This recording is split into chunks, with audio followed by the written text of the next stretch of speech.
public by Stormy Daniels' lawyer.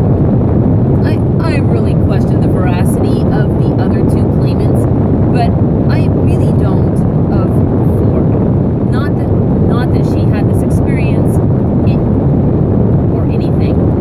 I do think though that I'm really skeptical that Kavanaugh is the person that did these things to her, specifically him. And I'll tell you why. So, she was a very sympathetic speaker, if you will. And I don't think she has any motive in particular to have made things up. Kavanaugh was also very impassioned, and especially when he spoke specifically to the particular accusation made. I thought that he was telling the truth in saying that he himself was innocent of these actions. However, there were other people that are supposedly to have been present in this scenario. And although he never said anything directly, I felt as I couldn't escape the feeling that Kavanaugh, he was dodgy. He was dodgy when it came to anything about would there be, would he be okay with an FBI investigation? He kept trying to defer that, saying, I won't do whatever the committee wants to do. But he himself would not say that he was okay with there being an FBI investigation or the reopening of an investigation. He also got really dodgy and squirrely when they asked him about a couple of other things. One of them was his college drinking. I don't know. I mean, it sounds to me like he was a pretty normal college person, to be perfectly honest. The news is kind of making that out like, oh, if somebody has a drinking problem where they pass out to the point, or where they drink to the point that they black out. And, I mean, hello, every American ever? I mean, really? Who never went to a party and got so hammered that maybe they didn't just black out at some point, right? I don't know. I guess there's maybe some Amish people in Pennsylvania or something who haven't done that, but I think that that's not anything indicative of a horrible drinking problem, at least on Kavanaugh's part. It might not be true for Mark Judge, but he just basically sounds like he was a regular partying frat boy in college. And I felt like he was being squirrely when it came to answering questions about that, less because I did agree that he was being somewhat misleading in downplaying how much it seems like he may have actually been on the party train, but I just don't think that it was like he had some kind of severe drinking problem either. So I think the truth is probably much more average, and he must downplay it to some degree, because saying anything that would essentially openly confirm that invites more scrutiny from the media, invites more scrutiny from, basically kind of a cross-examination process. And I think that it would be kind of a ridiculous scrutiny, to be honest. I mean, what are they going to do? Show us that this guy drank a bunch and several times to excess in college? Like, who gives a flying, I'm kind of glad to know that he was normal at some point, right, in his life, because it sounds like his life was otherwise possibly a little uptight there. So anyway, so that was one of the other things he was squirrely on. And the other thing that I noticed that he was particularly dodgy on was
judge has probably done more questionable things than Kavanaugh has in his lifetime. If for no other reason than if he's an alcoholic, then there's probably been a bajillion times that he's drank himself into stupors and done things he completely doesn't remember, etc., etc. So, or just was, totally hammerball doing that. I really got this impression. I even said to a friend of mine, after the wrap up of the whole Kavanaugh interview, I said to a friend of mine that somewhere along the way, I got this impression that yes, he was trying to put off this FBI investigation because having a protracted investigation,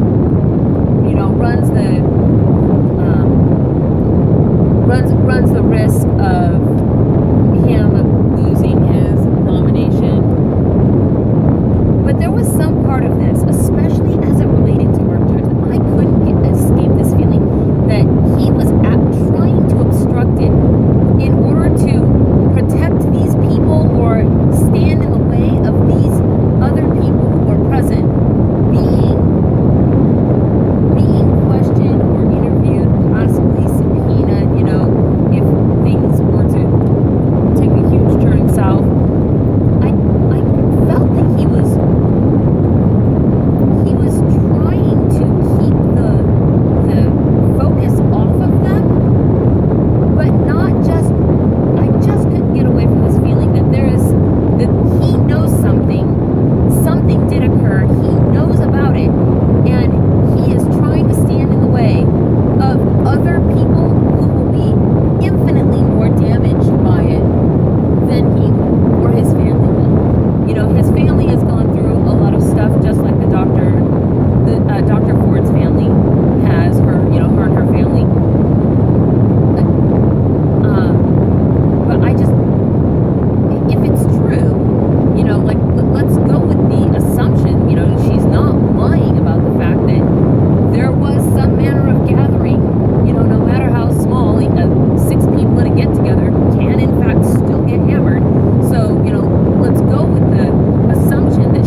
that something wouldn't have been, something wouldn't have been turned up in the past, before. So I really think that, he has a lot going in his favor towards his own credibility. Enough that I'm willing to give him the benefit of the doubt that he himself didn't commit these acts. That doesn't mean, however, though, that he wasn't present, that he didn't witness them and take action, or, this is we're going to invoke Las Vegas and none of us will ever speak of this again. It doesn't mean that he wasn't a different participant in that scene. I do think that there is something there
unheard of what would happen in the media if that was the case, right? And so I'm so disheartened by God, the commonality, the baseness of human beings to do these things to these people, you know, as if they're satellites, as if they don't have family, a husband, a wife, and kids, and all of these other people that are going to be affected by it, you know, parents and friends, you know, for the love of God, if that was you, it would be pretty traumatizing. Just the public reaction, it is just unwarranted, you know, completely unwarranted, especially in a situation like this, right? I mean, we're not talking about people caught on film shooting each other or something to that effect, right? So I don't know. I wish that the public would just, maybe I'm just getting ultimately exasperated and tired with the 2 minutes rage every day. You know, your 2 minutes of hate, right? It's just, I mean, where were we a month ago? I could swear that a month ago, all of this rage was on topics like children, immigrant children being separated from their parents, right? I mean, I don't know, just, it just seems as though the people in mass are led around the, you know, the arena by a bull ring in their nose, you know, just, and the media is the one that's holding the chain, and it just, you know, points people off to wherever, and that's where the mob runs off in rage. And when the mob all agrees on something, then it must be okay to completely terrorize other people and witch hunt other people. I don't know. It seems like there's actually a strange fear in our society that if you do not jump on the witch hunting mob, like, you have to do that, because otherwise you're going to be ostracized. If you don't, you're going to find yourself being hunted, right? And speaking of that, you know, so it's a little off topic, but it's sort of related. So I have a friend of mine who is much more emphatic about, I guess you could say, social justice issues than I am. And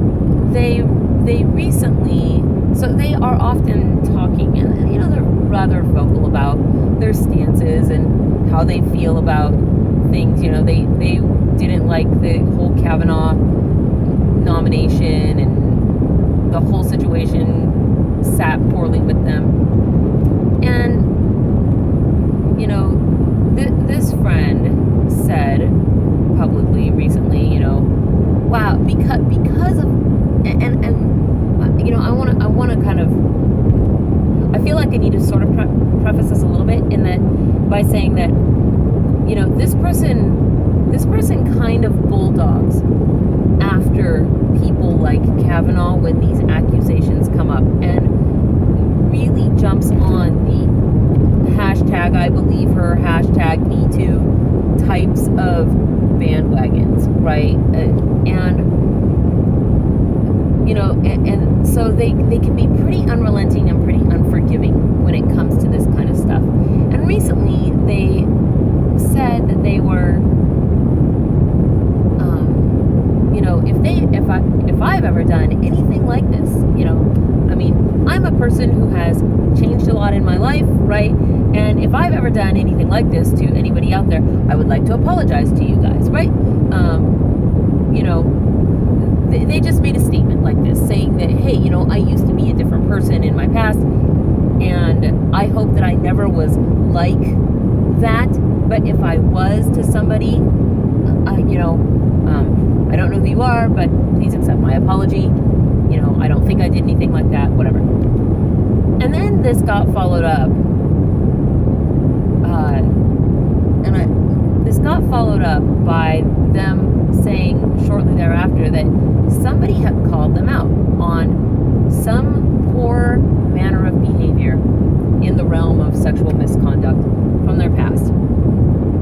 And so they came forward again to sort of say, wow, hey, look, somebody called me out on this and says that, I did these things in my past, and holy smokes, I'm really sorry. And, if you're one of those people, I don't expect you to talk to me, but, please let me know what it was that I did. Please accept my apology, whether or not you choose to talk to me. I'm really sorry about that. I've changed a lot. So I found this has kind of been a thing that's been going on. I don't know. I've been watching various friends, and it's like, great. This is going to be a very polarizing topic. I don't want to be a part of it. But one of the things I found about this whole situation very ironic was that the original friend, that had tried to make this apology, saying that, hey guys, like, I've changed a lot over the years. If I've ever done something to offend you guys, please accept my apology, right?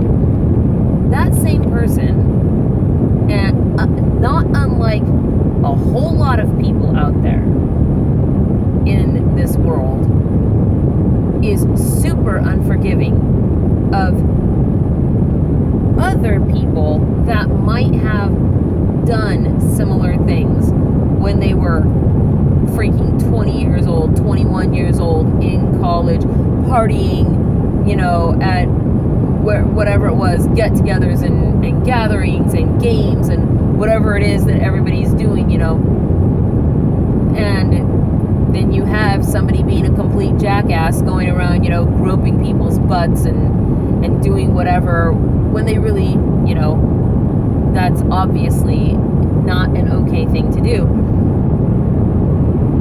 But I don't know. I wondered to myself, has this friend of mine paused even for a minute to think about how critical they have been, how unforgiving they have been of other people who have changed over the course of their life, who realized, whoa, that was really out of line of me to do.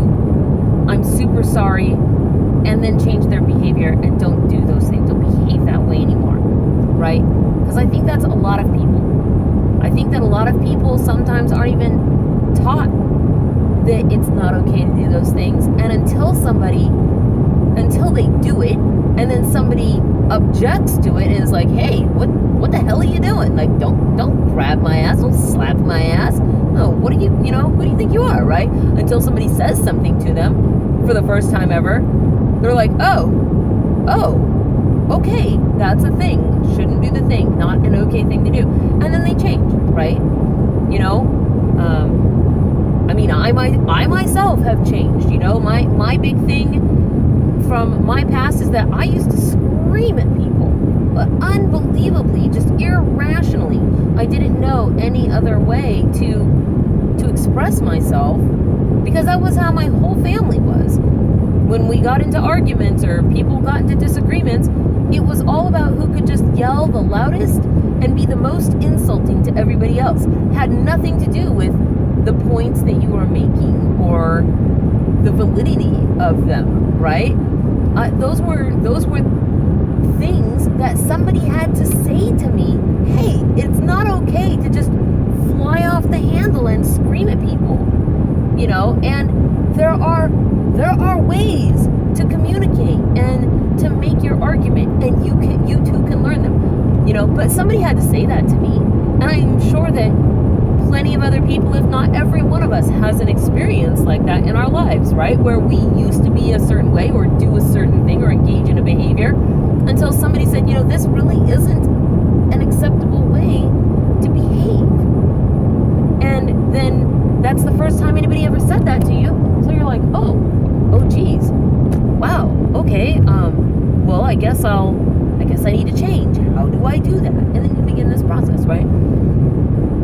It's so disheartening to me to think, when we talk about ourselves, we would like the compassion and the forgiveness of our fellows around us to accept that, maybe we've made a mistake. We can recognize it, and we can try to work on altering that and improving ourselves, right?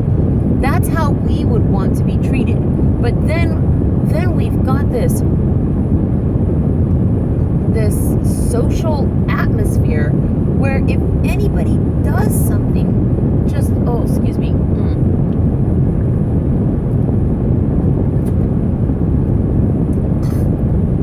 if anybody does something that's the barest hint of wrong, they just get completely crucified, right? And we see it going on in the Kavanaugh Ford situation. We see it going on constantly.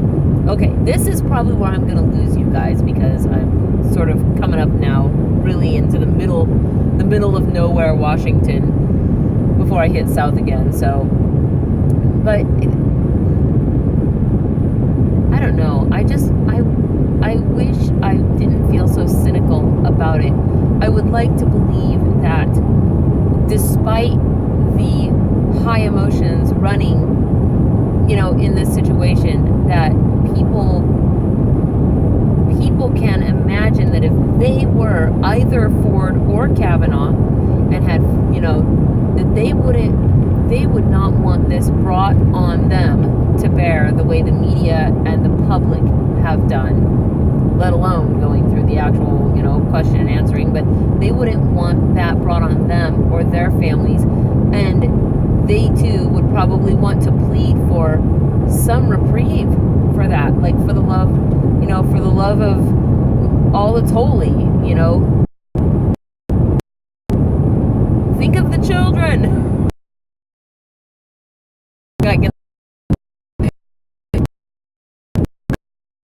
But truly, and I'm sad that it just never happens. I'm sad that every time I see something like this come up, everybody feels justified in their absolute rage. Very, very few people ever pause and think about how deep they are in that particular emotion, and what things that they would otherwise not normally approve of or advocate for, that suddenly now they're like, burn the witch, I wish, but it's, it seems like sometimes as much as things change, things stay the same, and the mob is still just kind of the dirty, unwashed masses. I don't know. It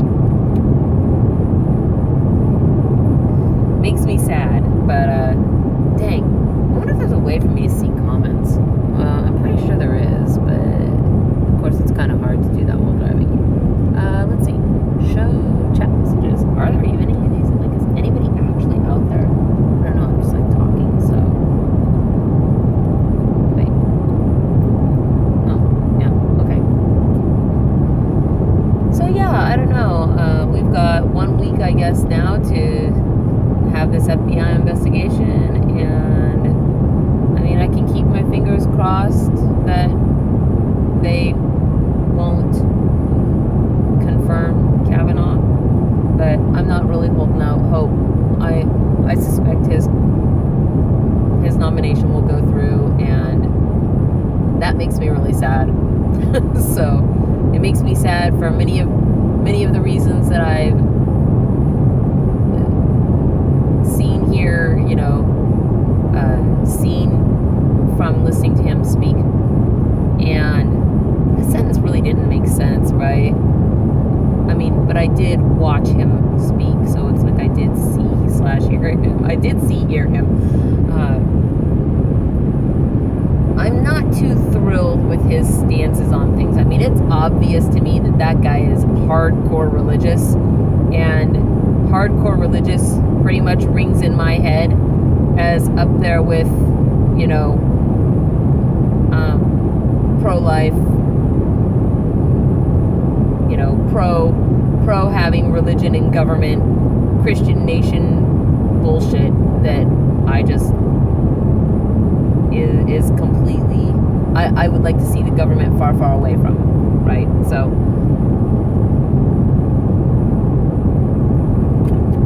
oh my gosh, I wish I could just teleport to where I'm supposed to be. I will say, so some of these, one of the things I kind of caught wind of this afternoon, I was just trying to slam through work this afternoon before having to get on the road and drive, and I was listening to some of the coverage of the protesters. Oh my God. Wow. That was aggravating. So aggravating. What kind of person, do you want to be, do you want to have to explain to your daughters when they grow up why it is that you voted in somebody who was accused of rape? This is one of the, I don't know, they were just interviewing some protester, and I don't think you should get this because, do you really, whatever. That's what this person was responding with, and that made me so angry, right? It really, yes, as a matter of fact, if I did that thing, I would invite, please, children, ask me why I did that thing. I should be able to defend myself and my action if that's what I chose to do.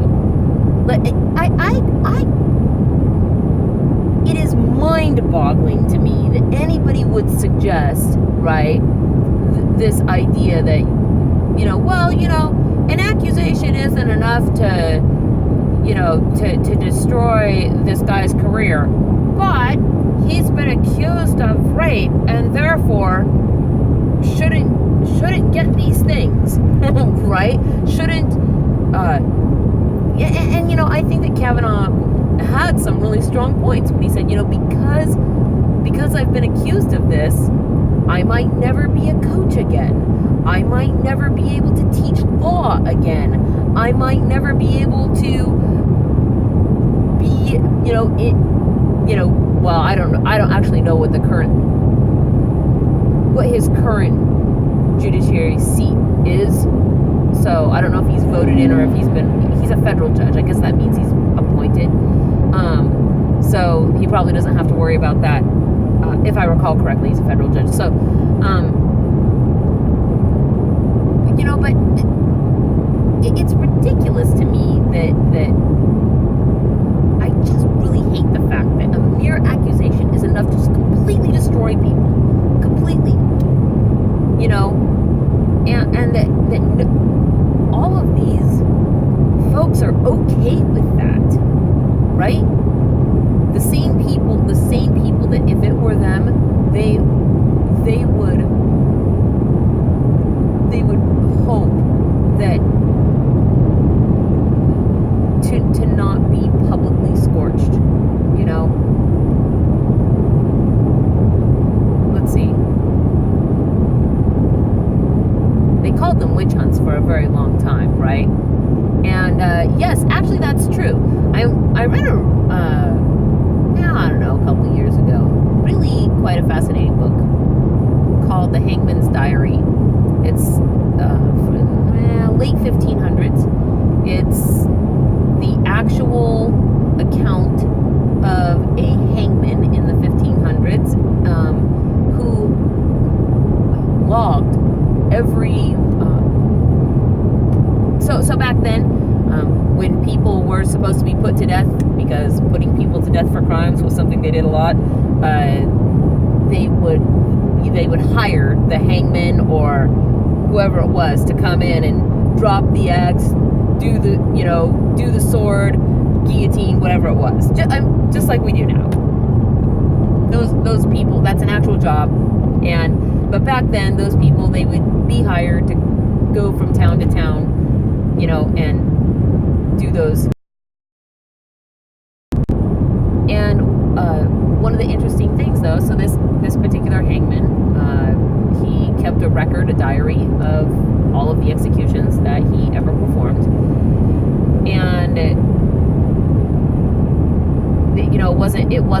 was very matter of fact, right? So it was quite gruesome. Some of the crimes these people committed, unbelievable.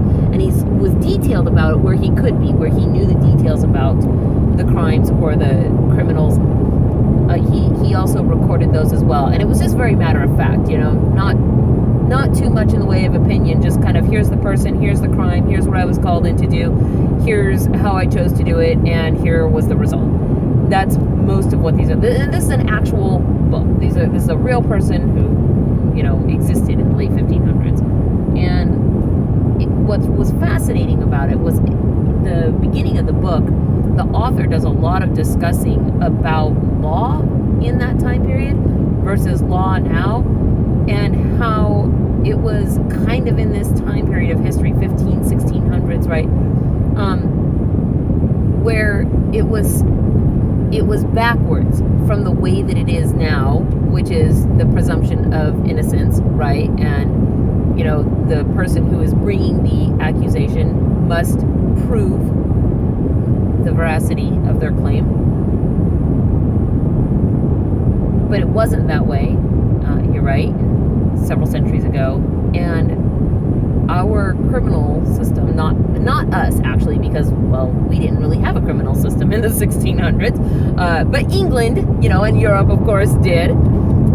So it is actually a pretty fascinating book of, but England and of course all of Europe did. I want to say this guy was maybe German. I can't remember for certain, but it's really evident how horrible that situation was, because it was like that people making the accusation, the person who was being accused had to prove their innocence, and it led to enormous overpopulation in their jails, because you can't prove if you weren't somewhere. There were all kinds of weird standards of evidence where you had to have a certain amount of character witnesses come and speak for you, and if there wasn't any of that, if you were just presumed guilty. And God, the number of executions the number of putting people to death was just unbelievable in those times, in part because, well, when you live in a place and everything is overcrowded, and I mean, these people would say things like, my side of beef got stolen out of my beef shop, and Joe wasn't at the bar when it happened, which is where he's normally at this time of a day, right? And Joe could be anywhere. Joe could be, off picking apples on a tree or something. But if Joe has nobody to corroborate his story, then they would just draw these conclusions like, well, circumstantial evidence kind of means that, it seems like it was Joe, right? So it must have been Joe. It's just kind of terrifying to imagine living in that world. But I genuinely believe that is actually the world that we still live in. I think that the only thing that prevents people from operating according to a presumption of guilt as opposed to innocence, is that they are forcibly kept from doing it by the legal systems that we have in place, right? I think without that, without some kind of infrastructure that ensures we maintain that presumption of innocence and people that work in that field to that effect, I think that most people would revert right back to the opposite. And I don't think that, I mean, when you listen to, God, it's absolutely insane hearing some people talk, just seeing people, you know, so I spend a lot of time on Facebook, and because of, well, for many and varied reasons, but I spend a lot of time on Facebook, and it is just, it's unbelievable to me that people do not grasp the horror that it is to have a system backwards from the presumption of innocence. It's unbelievable to me that people don't realize that we used to be that way. Society used to be that way. And it was recognized, it became understood how horrible. We called it the fucking Dark Ages for a reason, you know? Like, how horrible that was. And we changed, you know, our philosophy grew, and it was argued against, and eventually those methods changed. And, you know, I'm actually not sure how quiet I sound to you guys right now. It's dark. It's like the middle of the night. Talking quietly seems like the thing to do. I don't know. I just don't have faith in humanity. There's this part of me. Okay, cool, thank you. There's just this part of me that feels so tragically sad. Like, I almost wish to some degree that that during times like this, you know, or that there never was any social media, you know.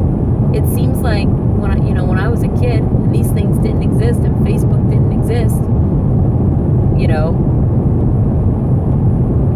it seems like people weren't so instantly enraged. They didn't just go so zero to nuclear. They weren't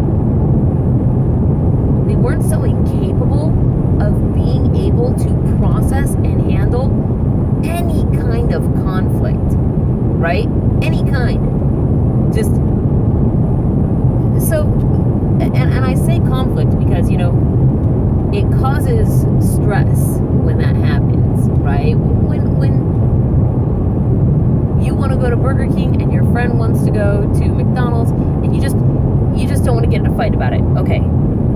Like, just let's just not argue. Let's, like, anything to avoid what even the appearance of a debate or an argument, right? Because I can't even, it's just too much. You know, I know people who are like this. I see it happen all the time on the internet. I see people just dropping each other as friends because, I don't know, some social issue cropped up and they didn't agree with somebody, and now they just completely can't be friends with them anymore. It's unbelievable, the lack of tolerance that our supposedly tolerant society has, you know.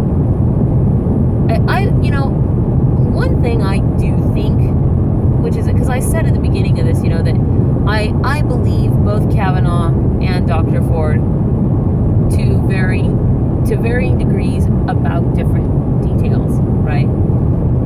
And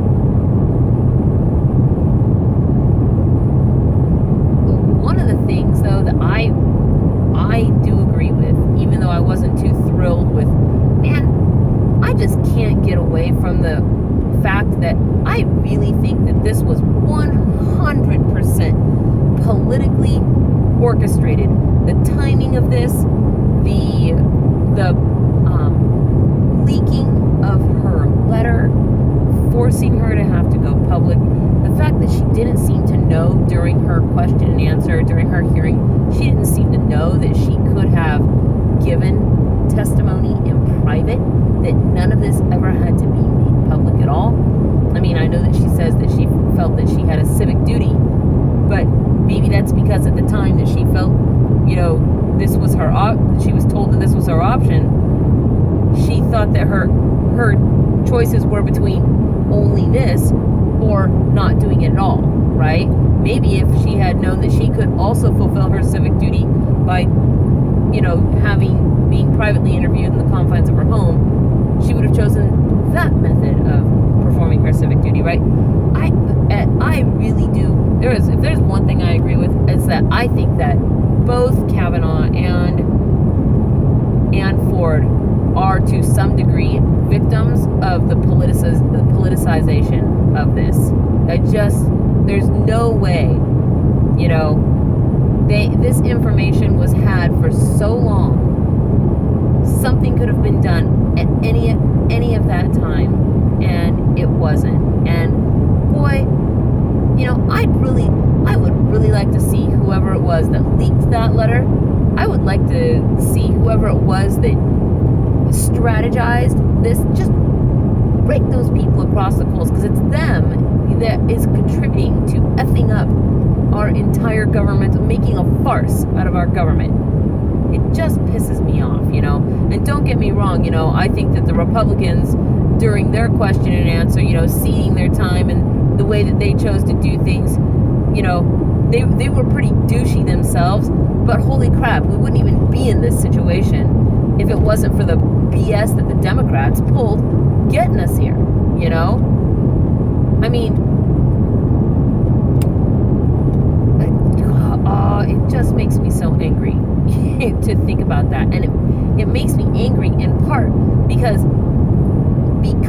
of the traumatic experience at the hands of the mob, at the hands of the media, and how all of that will affect these people's lives and livelihoods, and therefore the livelihoods of their whole families. It's going to affect all of that, and they're not going to ever, they can't get recompense for that. They were just, they were made into tools. And I think that, I'm kind of the opinion that that's part of the reason that Kavanaugh was so angry, is because he, probably more than Dr. Ford, realizes the significance of the order of events here, right? And how it is particularly poignant to him in his line of work and career. But neither of them will be able to directly recover from this, and shame on the people that did this to them,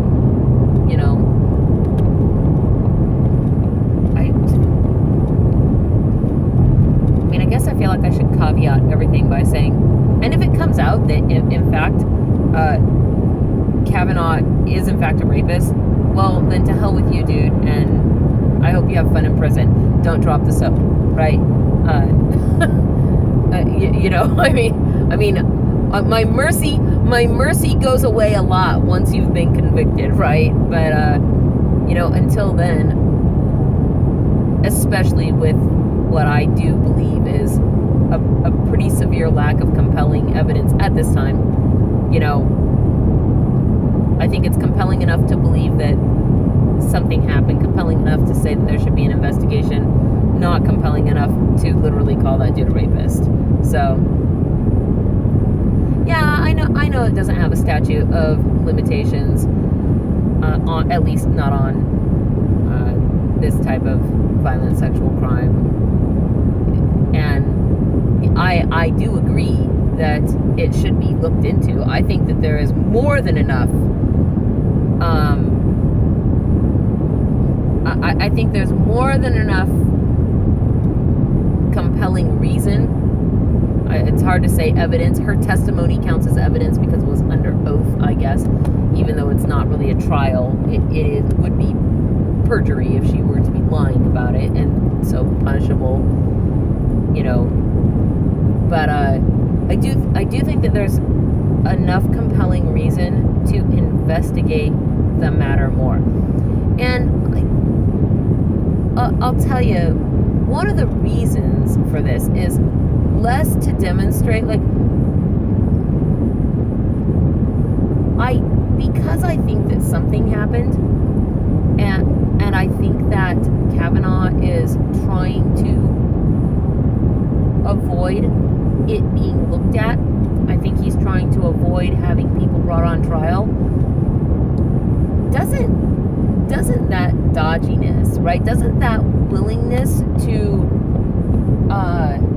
try to use the system or in order to shield people, doesn't that seem like not the quality that you want in a justice, right? If they are to investigate this and they are to find out that, say, this whole time it was in fact never Kavanaugh, but he, say, was witness to something that he knew was wrong and never said anything, is that the person that you want to have as your Supreme Court judge, right? Somebody who conveniently looks the other way when crimes are committed? Probably not, you know?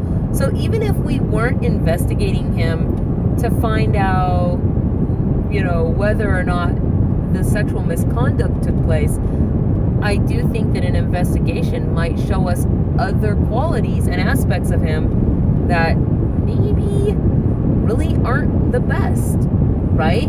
And in this way, he is different than Clarence, right?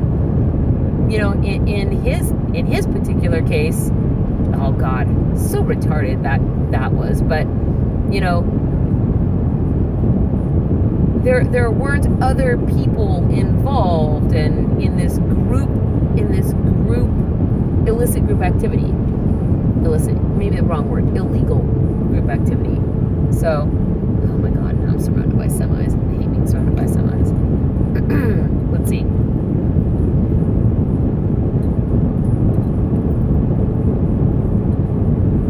Yeah, no, I know he's been a judge. I know he's also been looked over for a number of different things. And I agree that I'm of the opinion that he himself probably didn't commit the act that he's being accused of.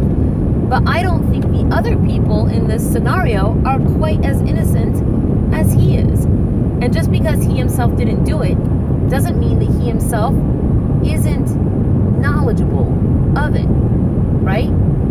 And that is a possibility. And I think that possibility should be explored. Yes, he was investigated.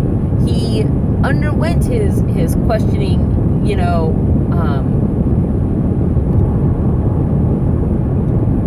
with the FBI, etc. And he's done so before in the past, but not about this.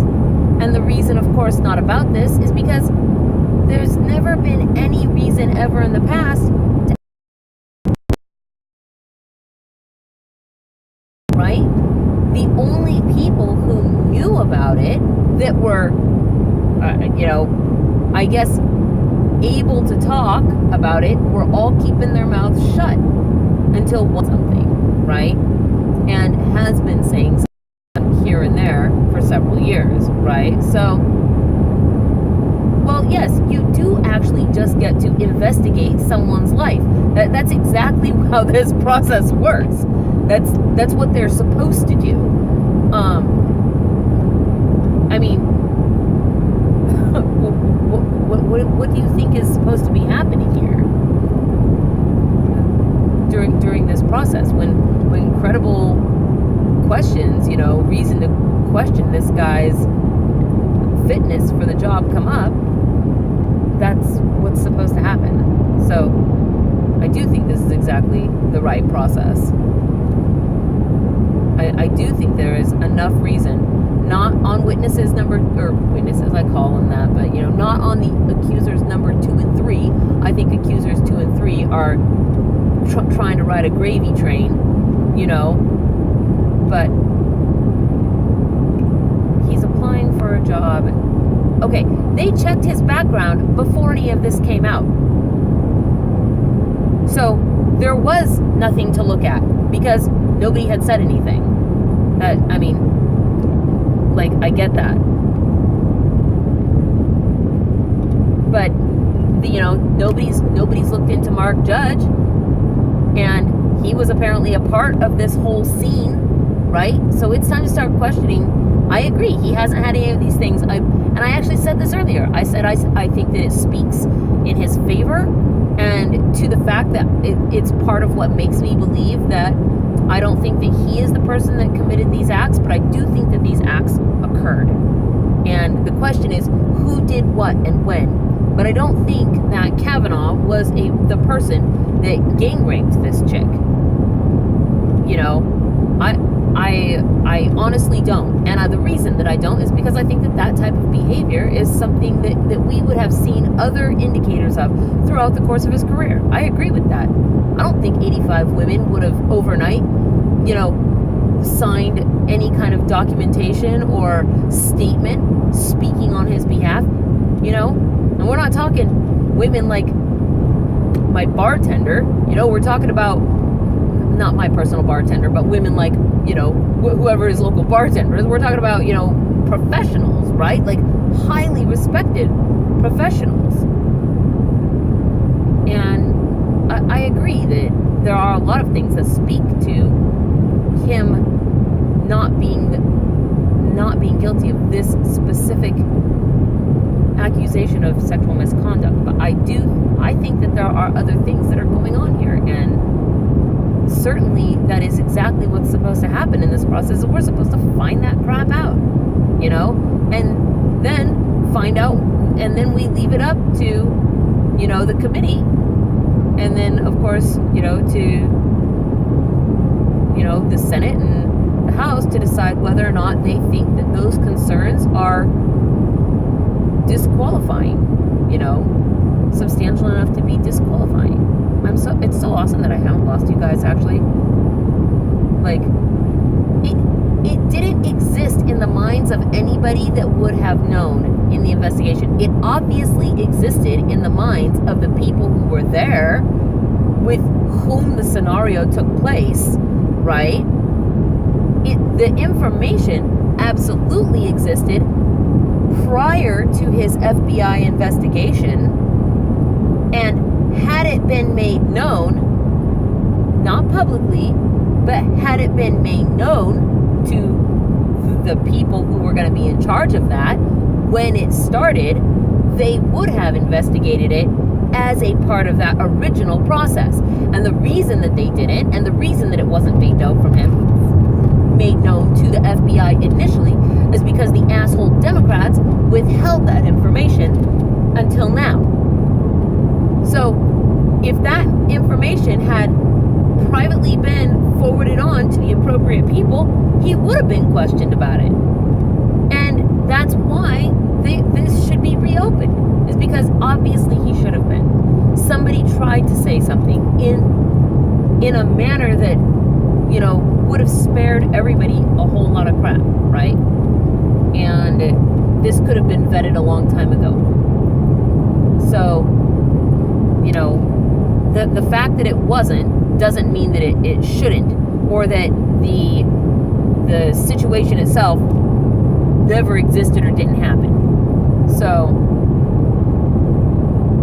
I know that Mark Judge isn't applying for a job, right?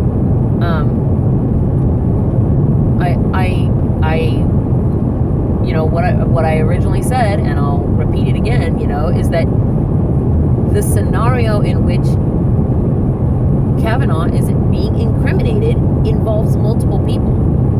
And if you're going to investigate that scenario to try to determine what his involvement was and whether or not that involvement compromises his integrity, and ability to do, the best job as, to be the best candidate for Supreme Court Justice, well, then you investigate those people. You talk to those people.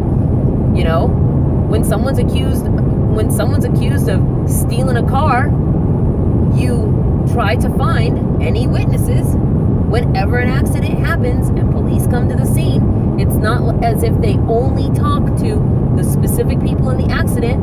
They go into the crowd. If there was anybody there that saw it happen, they ask around, they try to find witnesses.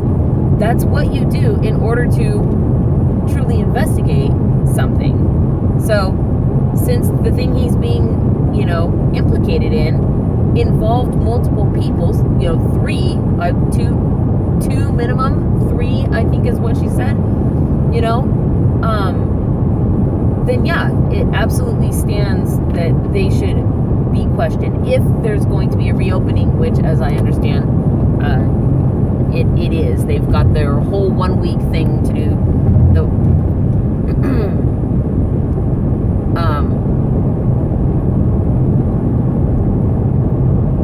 Why would she file a police report? Who cares whether or not she's filed her police report? I mean, she's not trying to. Her original goal was never to bring this guy up on charges and throw him in prison. She specifically tried to avoid that. Her goal was to say this guy isn't a fit candidate to be Supreme Court Justice. Right? I mean, statute of limitations or not, it can't be, trying to bring something like that to a criminal trial 30 years after the fact is probably a pretty hard thing to do. I mean, if you don't believe that, just look at the whole Bill Cosby case. How long did that take? But and I think that's really what she wanted, was to have this guy not be on. I don't think her goal is to destroy his. If her goal was to destroy his reputation, she would have gone Stormy Daniels on it. She would not have tried to anonymously, and quietly under the, behind the scenes, pass on this information that she found very important. People that could do something about it before he was even ever nominated, which is when she did it. So I find it really hard to believe that her goal is to destroy his reputation when she literally has not done anything to that effect. She is being trotted around and manipulated by the media and the Democrats as a pawn. Her story, which I do believe is valid, is being used in a really horrific way that I just find completely disgusting.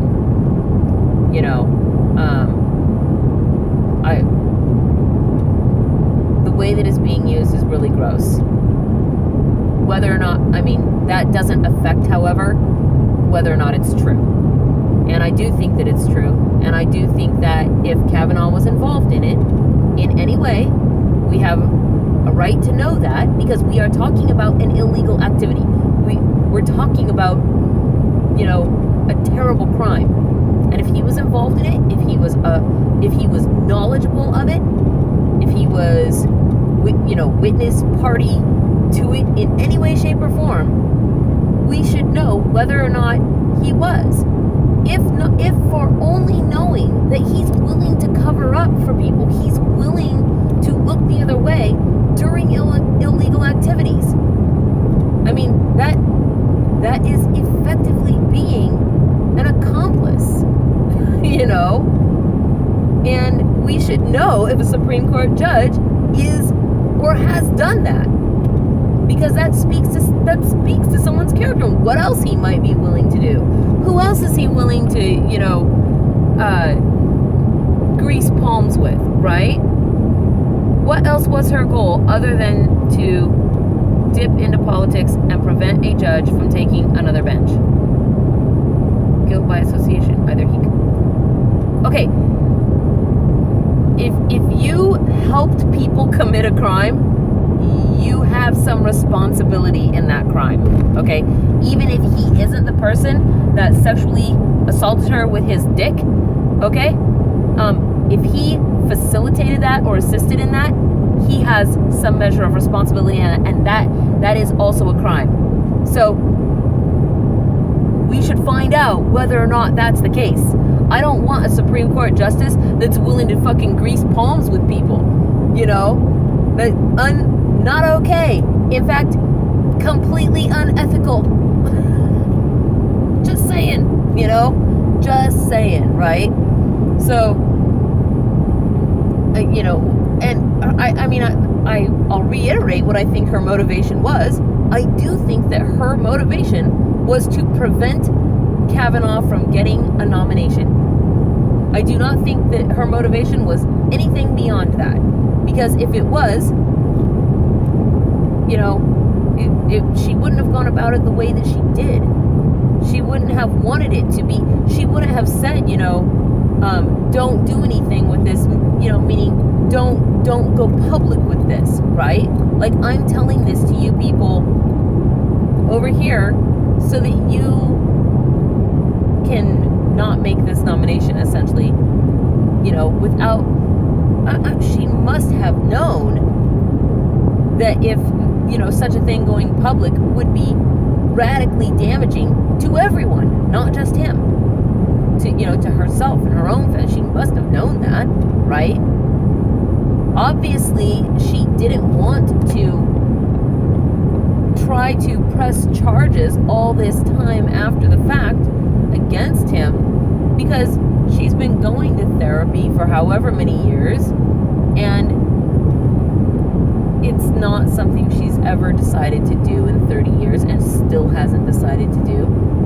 I believe her, and I believe Kavanaugh as well, when both of them say that neither of them has ill will or ire for, you know, like they're not wishing the worst on one another, right? And, you know, to that end, I'm just really sorry that their situation is being used in this way, right? But now that we know it bears investigating. So,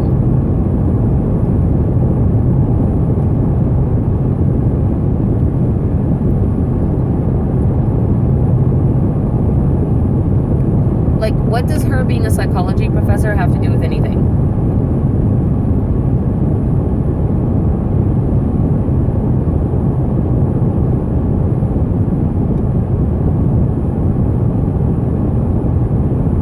And I'm sorry, I didn't really understand the question. Isn't calling the police a crime? I don't think that calling the police is a crime.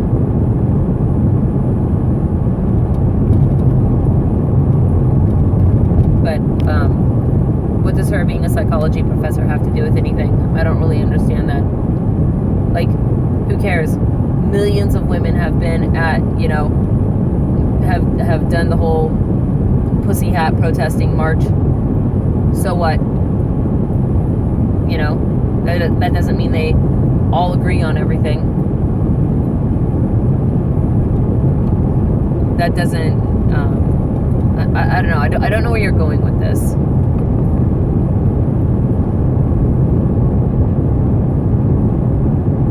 Oh, is not calling the police a crime. Okay, now I understand.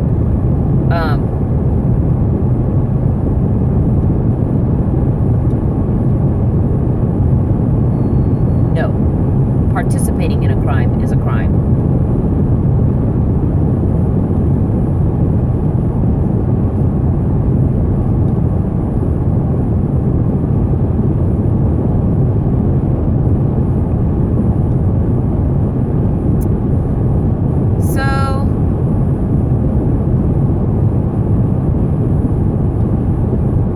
Does he have a duty to report a crime?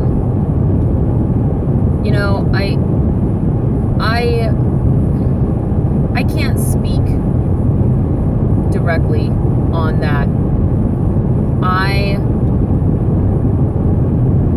don't know precisely how the laws are surrounding a person's responsibility to report illegal activity. I do know that there are certainly some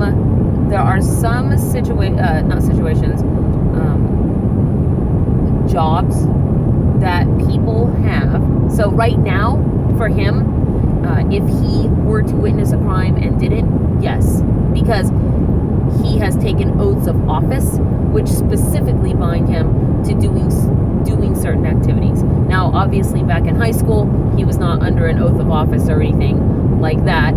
But I don't really know. I don't really know what the laws are surrounding witnessing a crime, but not saying anything about it. And but I'm inclined to think that there is a big gray area there, because, you know, realistically speaking, and not necessarily related to Kavanaugh, but I want to try to be fair and say that I think that there's probably quite a big gray area there, because some of the things that would have to be shown, right? You know, if you're going to say that this person was involved in an accomplice fashion, you're going to have to show that, right? And just seeing something doesn't make you an accomplice to it, right? You might witness, you know, somebody steal a candy bar and never say anything about it, but that doesn't make you an accomplice in their crime or a party to it. And so I think that if somebody were to try to bring that up, well, this person was helping them because there's a difference between not saying anything and actually and proactively helping a thing occur, right? And I do recognize that.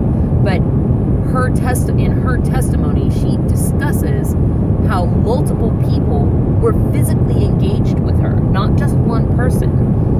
And if that is the case, you know, I mean, what's Kavanaugh's role in this?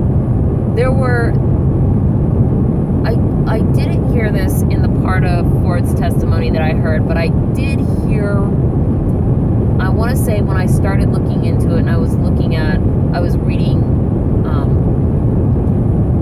claims from other people that, you know, knew him or whatever, that he was said to have done things like stand outside the door, you know, or whatever, to ensure that people didn't go in, or yada yada yada. So I don't know, you know, I don't know what his role was, and that doesn't mean that he did or didn't do those things, but it does mean that we should look into it. You know, I just can't see a compelling reason to not look into it. That is the whole point of all these investigations to begin with. Ow! For the love of God, pussy hat protesters aren't all Democrats. Come on now. Like, using all is a pretty all-encompassing word. Probably not a good idea, but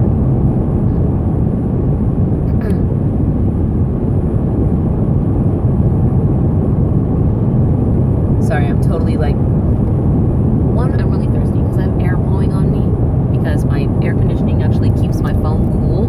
Otherwise, it would overheat live streaming for this long.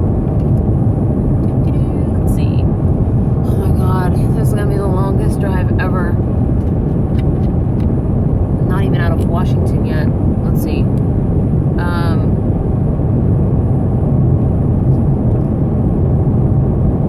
I do think it's the duty of a responsible citizen. It isn't a legal obligation unless you get subpoenaed to court and then have to testify. Then it's a legal obligation. But you would wonder, I would think, if somebody who wants to be a justice witnessed a crime, and then that is being questioned now about their past, why they wouldn't want to speak up and say, I witnessed a crime, right? You have to wonder why he wants to obfuscate the crime that he witnessed. Even if he doesn't have a legal obligation to report it, now that it's come up, why is he wanting to hide from it? That's a really legitimate question in my mind, right? And I think it's really legitimate to want to know whether or not this is the kind of guy that would do that.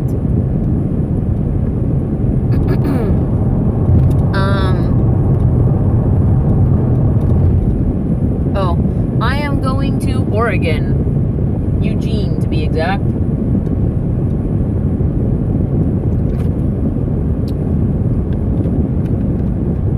So, long ass drive. I literally spent 2 damn hours sitting in Seattle traffic to not even get from downtown to Boeing Field. It was excruciating. Probably some of the worst traffic I've been in a while, but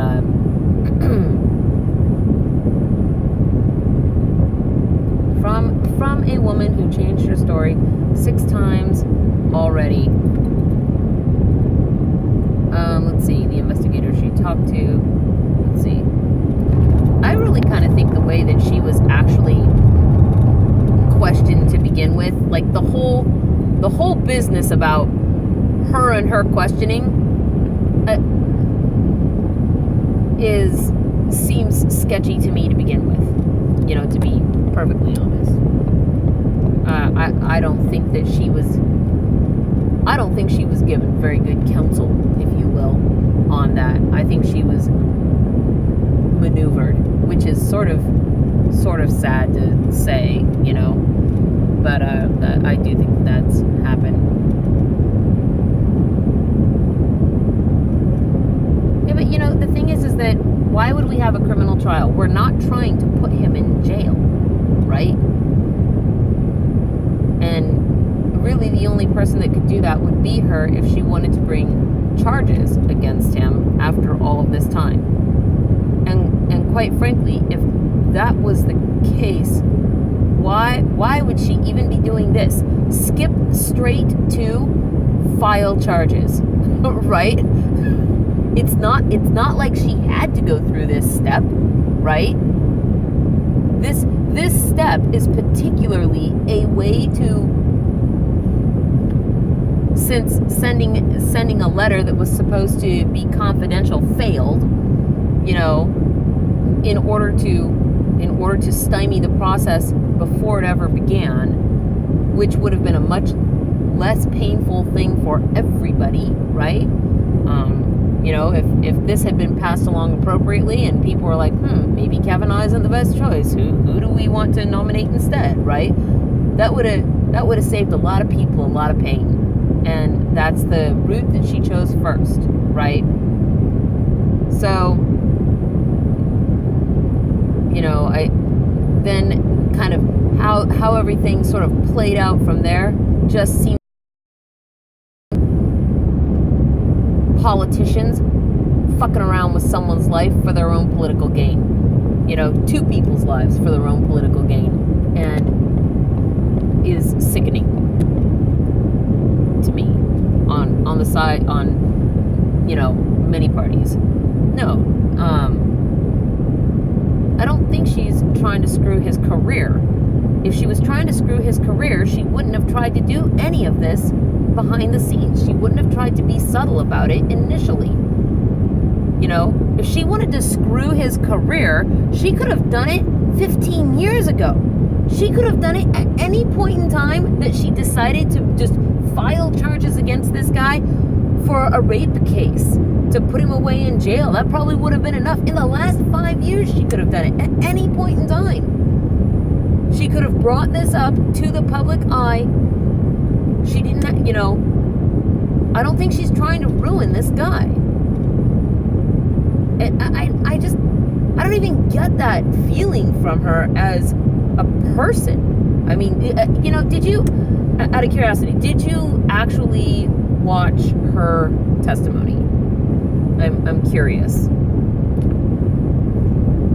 I mean, I feel like a lot of the things that you're saying to me are stuff that I've basically heard from various talking heads on different news channels and whatnot.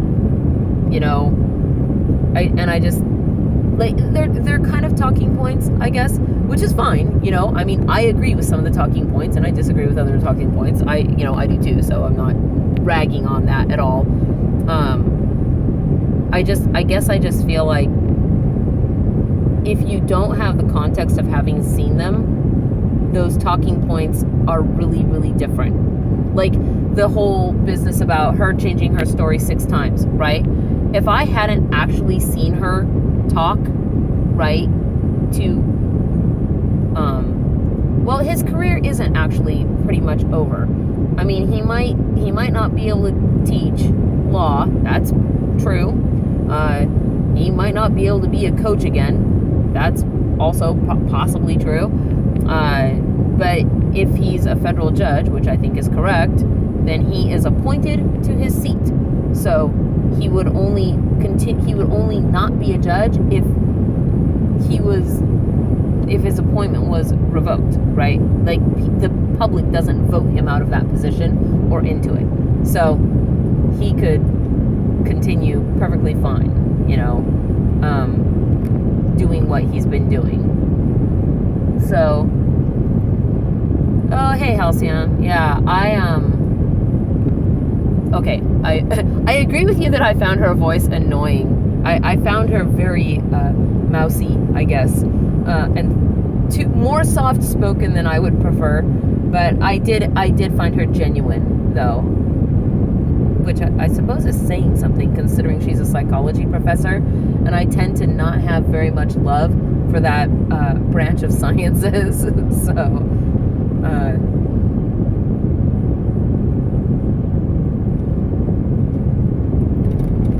I just don't see any good argument for why, what is the real objection to the FBI having a week to look into this stuff and go on their fact-finding mission, gather their information, and turn it back over. I mean, ultimately, I don't think it's going to matter anyway. Ultimately, I think they're going to go ahead, give him the appointment, he'll be a Supreme Court judge, and then we're going to see a bunch of bullshit coming out of these politicians. Look at how we compromised. We're doing good. Don't please vote us out. We're shaking hands with people across the aisle. We're the people's politicians. I think we're going to see a bunch of that nonsense coming up here about how great it is that, hey, maybe Congress is healing itself. I'd just love to see all of them voted out. Just vote them all out. Vote some new people in. I don't know. It'd be great. I mean, be kind of chaotic for a while because, they'd be all new people. But I think it would ultimately work out for the best. So, yes, this is my favorite part of driving. Like, more construction. I love it so much. Why don't we just do all of I-5 between Canada and Mexico? Let's just cover it with construction. We can go through LA. We'll take a 7-lane freeway down to 2. Should be fabu. Okay, I'm really being sarcastic, guys. I'm sorry. Like, I'm so annoyed with it right now. It's literally 1:37 a.m. in the morning, and I am driving through construction. I am in traffic in the middle of nowhere. By the way, I'm not even in a city well, okay, I'm passing through the blink of an eye city right now along I-5. You know when I left my house? God, it's been almost 4 hours. I don't actually I live less than 4 hours from the border. I'm not even there yet. It's been 4 hours. Sucks so bad. But hey, I'm really like happy that you guys are here because you're helping me stay awake and, you know, not die. So that's pretty awesome. Let's see. I wish this thing wouldn't fade. It sort of, my phone kind of fades out comments if I'm not constantly scrolling them. That's sort of annoying. Let's see.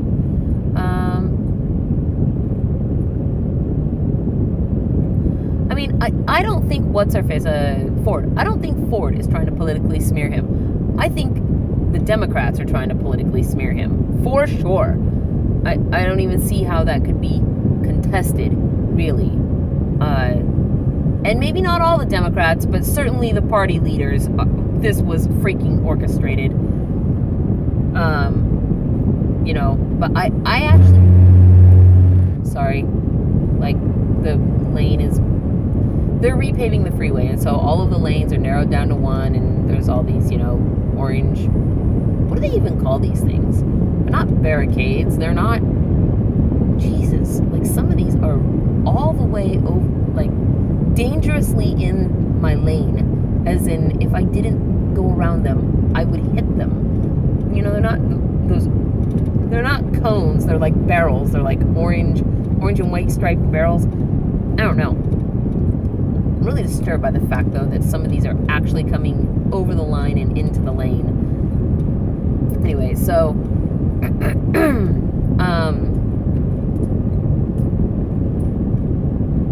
yeah, I agree. I don't like any of this as with regards to politicians or the major media. I like 100% A+ agree on that. That's Texas size 10-4. So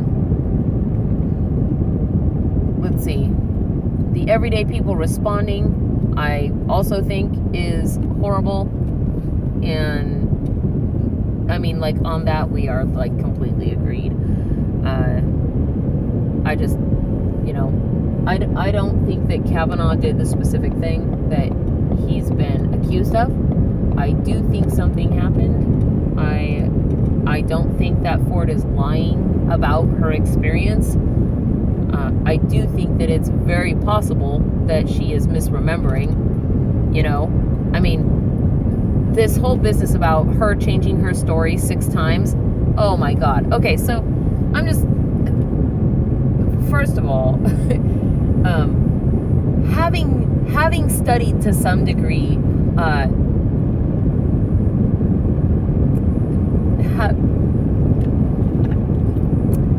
I guess, criminality and human memory,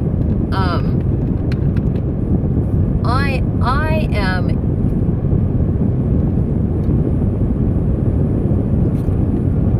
personally really dubious of any kind of witness testimony. People's ability to accurately recall information is so horrible that in my mind, if there is, like, it should be the last form. I mean, it already is the least credible form of evidence that we have, but sometimes, you know, it's literally so bad that occasionally I find myself questioning why we use any kind of witness testimony ever at all in anything. I mean, when a situation, right, when our ability to help people recall events accurately improves, these techniques have improved. We now have, you know, up to a 40% accuracy. That's a 60% inaccuracy, right? I mean, it's really quite bad. It's much worse than people actually, I think, realize that it is. And of course, that's because everybody has memories and everybody believes that they are recalling things accurately, right? So because we all share this common trait of having memories, we all accept the recollections of things as the accounting of events and as being relatively accurate, right? So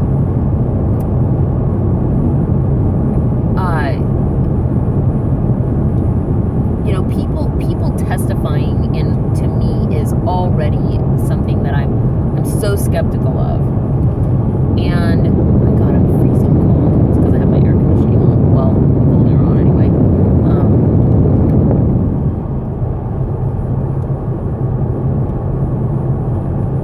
A couple few years ago, I was driving on my way to an event, going down I-5. Okay, what are you doing here, guy? And literally, I mean, it must have been about 1 or 2 in the morning, something like that. I don't remember. How about that? It totally gets to the heart of where I'm going with this. It was early in the morning, though, because I usually drive at night when I have to go on long road trips so as to avoid traffic. That did not work tonight, but going down the freeway, and this truck just comes from the right-hand lane, and I was in the fast lane, so all the way over in the left-hand lane, just screeds all the way across all lanes, and then turns, or attempts to turn, at a 90-degree angle to slam into the barrier at the side of the freeway. Had this truck flipped over, it would have gone off an overpass that was kind of a bridge down onto the street below. It was pretty insane. So this truck just across the freeways just smashes, not quite head on, but really got the front right end of the truck, into the concrete barrier. And so I pulled over, I was like, oh my God, this happened right in front of me. And it crashed, and I went around it, and I pulled over, and I was the first person that was on the scene of that accident, right? And when by the time I ran back there, literally dialing 911 as I'm running towards this truck, the guy that was driving was hauling himself out with upper body strength through his passenger door and kind of flopped onto the freeway, which was a good sign because he was clearly conscious and moving. God, I don't even know how. It was kind of this older truck with one of those steering wheels that's like, wood with like a metal chain link, steering wheel. I mean, this thing was brutal, right? It didn't have any kind of an airbag. So anyway, so the whole, whatever, thing occurs, cops arrive, I go on my way, I give my report, I go on my way, whatever. Well, I got called to testify eventually, because this guy was driving while he was drunk. I mean, he was hammered. He was unable to barely even talk to me to tell me that he was okay at the time, right? So he was clearly drunk. He said that he was, that was one of the things, his girlfriend had broke up, and all of these things were stuff that he was just mumbling and rattling off as, oh my God, are you okay? Who are you? Blah, blah, blah, that sort of stuff, right? And so this was stuff that he was just going on gibberish about, whatever. So I get called to testify about this thing. I go to court. They ask you the questions, all about your experience, whatever. Yay, that's good. I've now testified. I go. 6 months later, I get called to testify again because there was a mistrial in round 1 due to, I don't know, something I don't remember. Somebody doing something, whatever, I don't remember what it was, but there was a mistrial. So I get called again. And the guy got let off. He did actually did not get convicted of a DUI, but I guarantee you that my testimony between round 1 and round 2 was not the same, because I literally couldn't remember.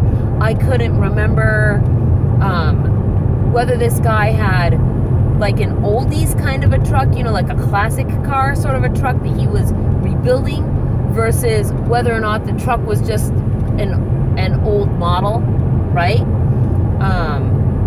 There was like these small details that 1 month after the event were really clear in my head. 6 months after the event, 7 months after the event, they weren't clear in my head anymore, and I don't know. I mean, I answered the questions as best I could at that point in time, but it was quite some time ago. But I guarantee you, and I mean, of course, both times I had to swear to tell the truth, the whole truth, and nothing but the truth. And I did that to the best of my ability, but I can guarantee you that my answers were not consistent from round 1 to round 2. Literally because my memory wasn't consistent from round 1 to round 2. Right? So when we say, well, she's changed her story 6 times, can you tell me what you wore last Wednesday and what you ate for lunch? I mean, can you tell me, what you were studying in September, of your 3rd year in college? Talk about why do people's stories change like that? Well, their stories change because our memories are inconsistent. They're horribly inconsistent. They're also, sadly, the only. I don't think that my memory, and I would think that most people, your memory isn't so horrible as a human being that you don't remember that there was a truck accident. You don't remember that the person driving the truck was a dude that you talked to, right? But you might not remember whether his truck was blue or gray. Was it a Chevy or a Ford? And I wasn't even the person traumatized by the thing. I was just somebody who pulled over to try to help this guy and see if he was dead, like, for the love of God, right? So, but this is exactly what I'm saying, is that I don't think that her recollection of the event occurring is wrong. If you are drugged and raped, or partially drunk or whatever it was, if you're drunk and raped, you don't forget that. But if there's 3 people in a room and your face is being covered, you're in a panic mode, you don't know what's going on, you maybe don't even know all of the people who are in the room, I think it's very possible that she misremembers who did what. And that's why I think that is consistent with Kavanaugh and his history, right? His professional history, and not ever having problems like this anywhere else in his professional history ever. Her thinking that he's the person who did that is a very easy thing for the brain to swap around or to fill in missing information after all of this time, especially if she didn't really know the people who were there, right? So, I don't doubt her claim that this thing happened. It's just a matter, in my mind, of really who did what and what was the extent of their involvement and knowledge of it after the fact. And you know what? If something did happen and he did know about it and he hasn't confessed that at this point, that guy doesn't have integrity or ethics. No way should he be sitting on our Supreme Court. Even if he wasn't involved, in personally taking any of those actions, and it sure does seem to me that, he has something that he wants to avoid big time. And I think it's more than just a timing issue,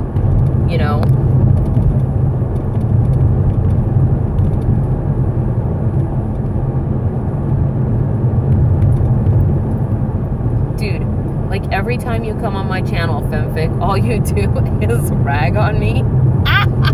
You're back. Yay! More abuse from people on the internet. Oh, what would I do without you? You know what they say, all attention is good attention. Wow, a whole 2 folks watching at 1:54 a.m. Why, you know what? Why am I not surprised? Or I guess if you're on the East Coast, then it's 4:54 a.m. So, gee, is it any shock? Anyway, yeah, I don't know. At this point in time, I just don't see a good argument for what's wrong with giving the FBI a week. You know, other than the fact that I really don't want to hear a bunch of politicians scratching each other's backs for how good they were by compromising with each other. That's not really a thing that I'd like to hear, you know, all the way up until this next fucking vote.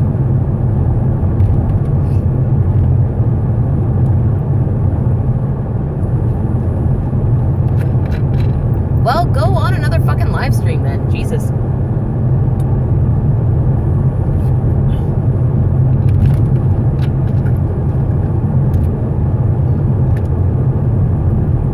So, well, I guess we'll find out. I think there's more to be discovered. Should be interesting. I'd like to see a whole nother nomination anyway, so I don't really like that guy's stances on things. I don't like the fact that he can be provoked as easily as it seems like he can be provoked. That's somewhat disconcerting. So I'm kind of tired of people screaming on the internet about it, you know. I completely agree that the mob behavior on the matter is aberrant. I don't know.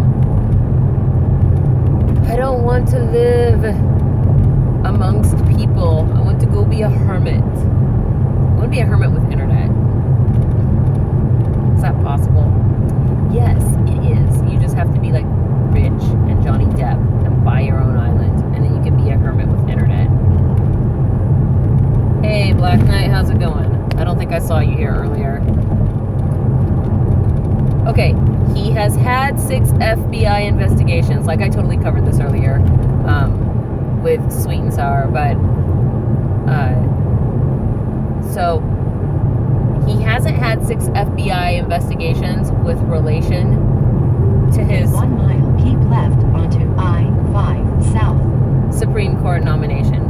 He's had those throughout the course of his career for various positions that he's held, and I agree that this speaks very well and positively to his character. Okay, the particular investigation here. Okay, none of these investigations, including this one, turned anything up because the knowledge of this wasn't public or made known to those people that would have been doing some kind of an investigation. So if there is a void of information, there's literally no lead to be investigated in the first place, right? And at the time that those original investigations and his historical investigations took place for his other positions in his life, that this particular knowledge was not out there to be known. It wasn't there to be investigated. It wasn't there to be investigated until now, you know, and it was attempted to be put forth in such a way that it wouldn't lead to this at all. And that sadly failed, you know. So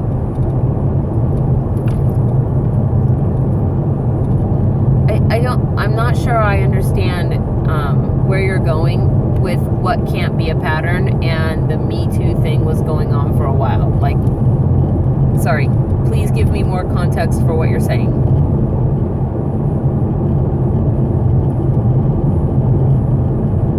And you know, honestly, I'd like to know, I mean, as long as we're, I guess, kind of chatting back and forth while I'm driving, are you arguing against the fact that the FBI is going to reopen an investigation? Or are you arguing in favor or against his confirmation to the Supreme Court? I mean,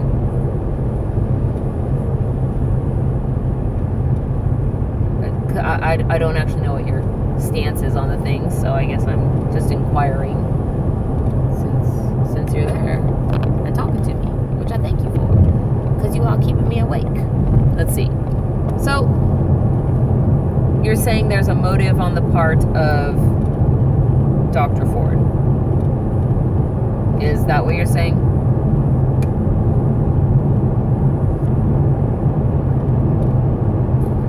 It's just me and you now, kid.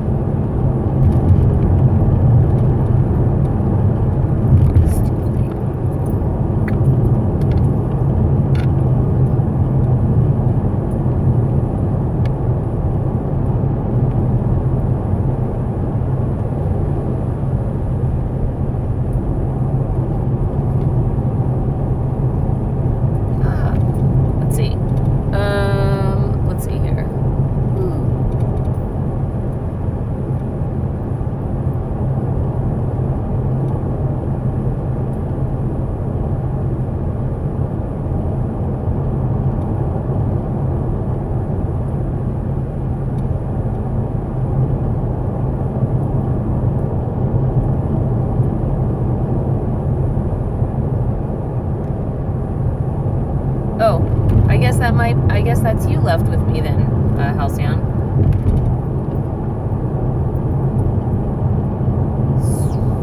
So, what are you driving at with that quote? Oh, 2 people. Who's back? Who's my Slim Shady?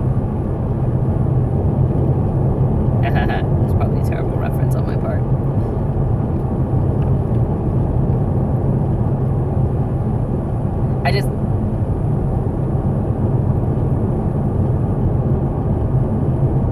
I'm curious as to where you're going with what you're writing on my little screen.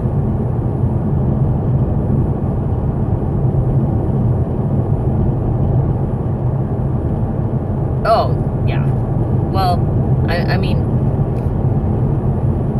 I do agree that memory is radically unreliable. That is not even a thing that I would, at least I don't think, could credibly argue in favor for, except for to say that it isn't wholly unreliable. Otherwise, we wouldn't be able to function at all, right? I mean, we do have some capability of memory, but it is very malleable and very subject to input. It's subject to filling in its own blanks. Our brain does that. Our brain does that every single day. Anytime our eyes are open and looking at something, we don't even see our entire field of vision, right? Our eyes intake a certain amount of that information, and then the memory of what we know it should look like, our brain fills in the rest of the pixels. So, I mean, yes, I do know that, and I agree with that. However,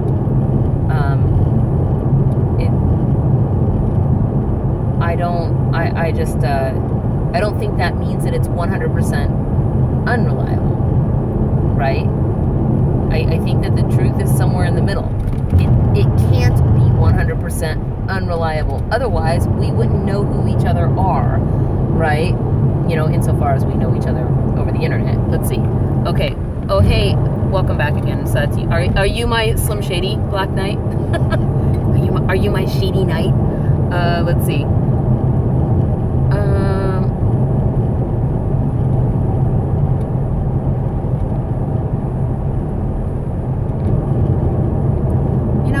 I don't know if I would say that it was trivial per se, right?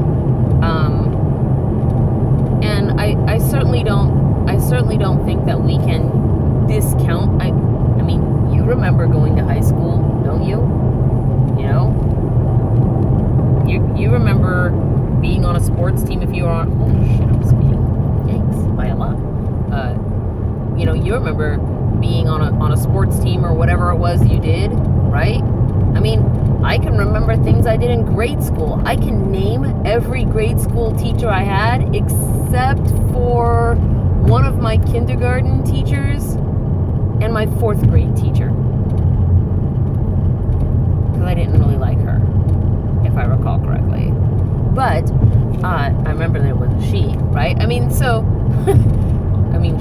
surely you have memories dating back to those time periods in your life as well, right? I don't think that that's grounds for just completely dismissing an entire event.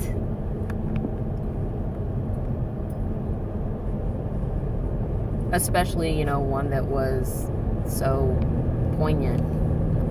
That's probably phrasing it overly nicely. Oh, okay. There we go.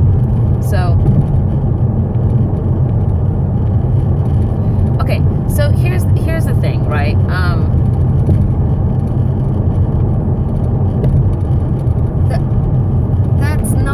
That's not true. Even if he's innocent, he'll still be punished for life. Okay, there's no doubt about the fact that it absolutely already has, for both of them, let's keep that in mind, they've both undergone the same type of scrutiny, the same type of mudslinging, the same type of being raked through the coals by the public. Their families have undergone it, both of them, okay? And so it's absolutely true that is going to affect their lives, and already has. I agree. He's in a position where it's not going to impact his ability to still be a federal judge. And with regards to the Supreme Court nomination or confirmation, I have said it before and I'll say it again, I do think he's going to get confirmed. Unless something just unbelievably horrible gets turned up. But this whole FBI investigation thing, they're going to investigate this guy, and unless they can find out, any kind of really critical information from Mark Judge and yada yada yada, other people, right? Which those people, they might go and investigate them, and those people might go, I have no memory of the event. And then what, right? If it can't even be shown that those people were there, that an event took place or anything like that, they're in a pretty good position to just say, I'm sorry, officer, I was tying my shoe. I didn't see nothing, effectively. So they could still say that. And that will be what the FBI then delivers back to, the committee. And the committee will look at that, and then they will say, is this incident enough to disqualify this guy? Right? And at that point in time, it would come down to, her word versus his word. And while people might believe her, I think that they also will go, well, unfortunately, we might believe you personally, but we can't punish a guy based on nothing, based on an allegation, because at that point in time, that's what it would be. I don't know. I don't really foresee that anything terrible is going to happen to him. I think the FBI will come back with information, the committee will look at it, say that it isn't enough, and then they'll go ahead and proceed to confirm him. Keep left onto I-5 South.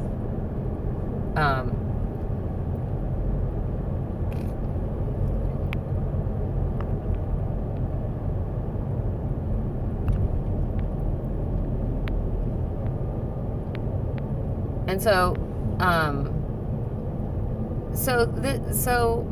maybe you weren't here earlier when I was talking about this. So if it was a trend, what you're saying, so please correct me if I'm wrong.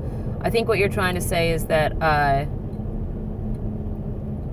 Black Knight is that if he was somebody who was a serial offender in this way, that there would have been something else. Keep left onto I-5 South. And now I'm in Portland. And guess what? More construction. Yeah, more road work. Literally the third bout of road work that I've hit. All right. So one of the things I had said earlier, and I don't know if you were here when I was talking about it with regards to patterns of behavior. The fact that nothing like this has come up before in any of those investigations,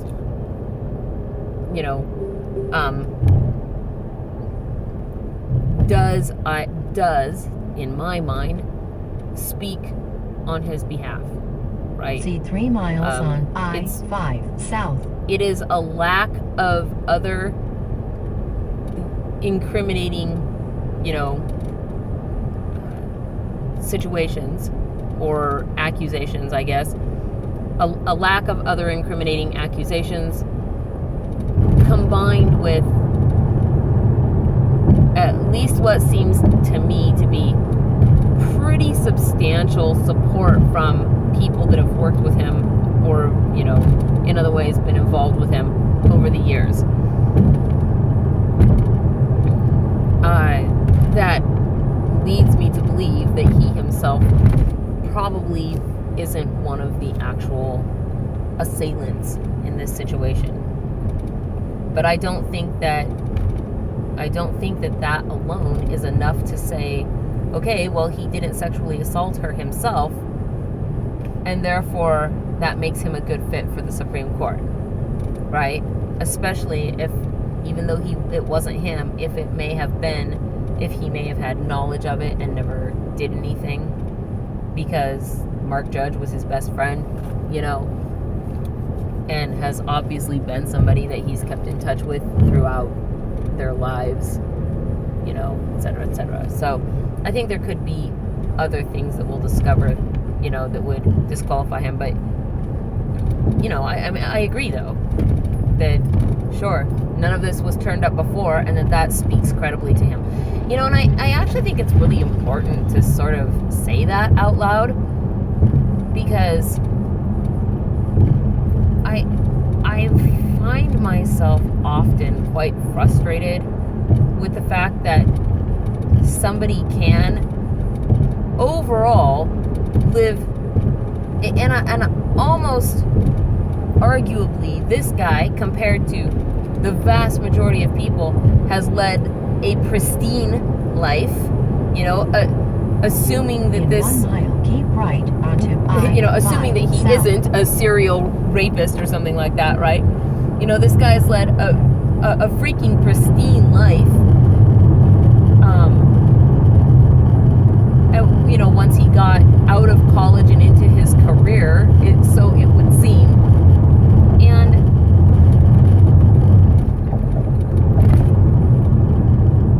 I feel like that should count for something. I really Keep right hate this. onto I-5 South. I hate this notion. I really dislike this trend, that to look back. Like, let's look back through anybody out there, through their history, to find one thing that they've done wrong. You know, have they ever told a racist joke? Have they ever culturally appropriated anything? Have they ever, you know, grabbed somebody's butt when they weren't supposed to, or their, you know, junk when they weren't supposed to, or anything to that effect? You know, did they ever make a sexist joke at somebody, right? Like, oh my God, I make sexist jokes at my brother all the time, right? So, and vice versa. Proceed on I-5 south. You know, what purpose does it serve to do this?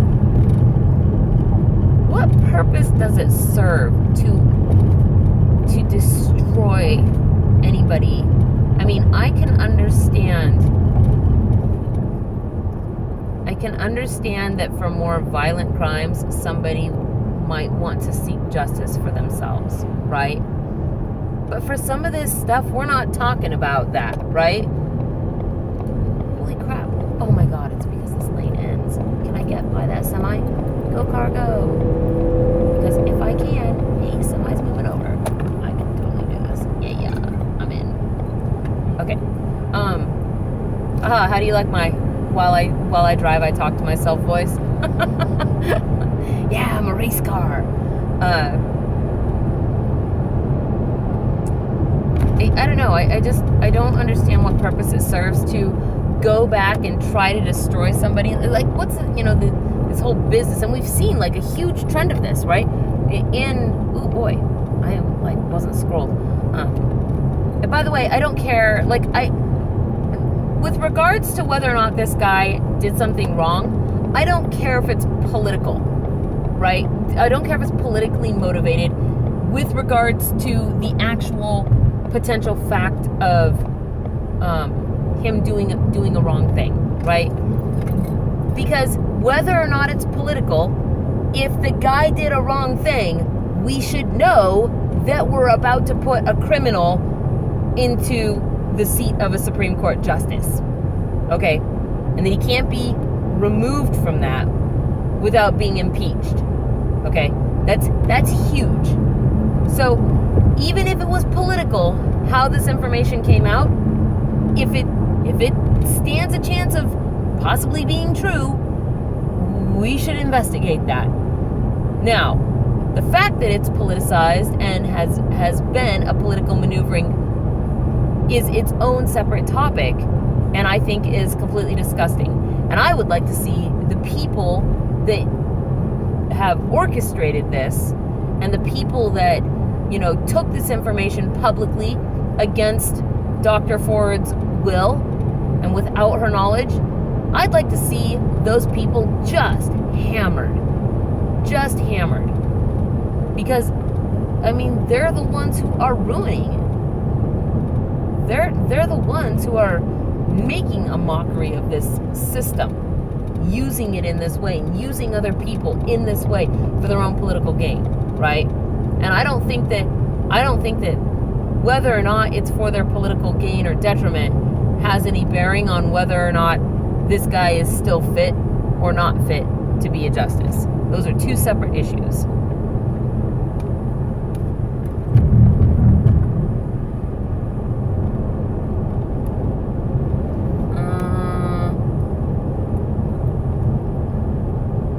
It doesn't matter whether or not it's because he's Trump's pick. If the guy is involved in illegal activity, it doesn't matter whose pick he is, whether he's Clinton's pick or Trump's pick. Irrelevant. Judges should not be involved in illegal activities, regardless of who they were nominated by.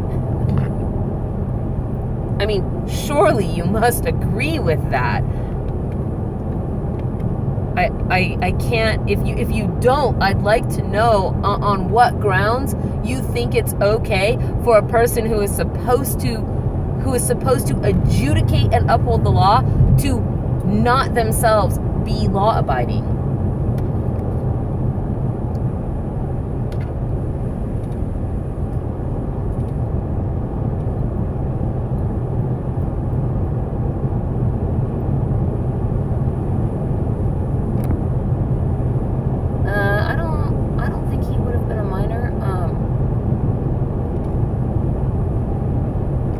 we're not, and also we're not talking possibly wrong. We're talking about so criminally wrong there's no statute of limitations on that crime, right? So that's not, did he steal a candy bar once when he was 15?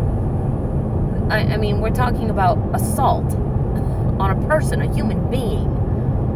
That's, you don't just brush that off, right? You don't hide that. When your buddy beats somebody so horribly that they go to the hospital, are you supposed to look the other way? If you get questioned about that, are you supposed to try to cover for them? Especially if the job that you're supposed to be being interviewed for is one that demands the highest levels of integrity, honesty, and ethics? Come on now. I mean, come on.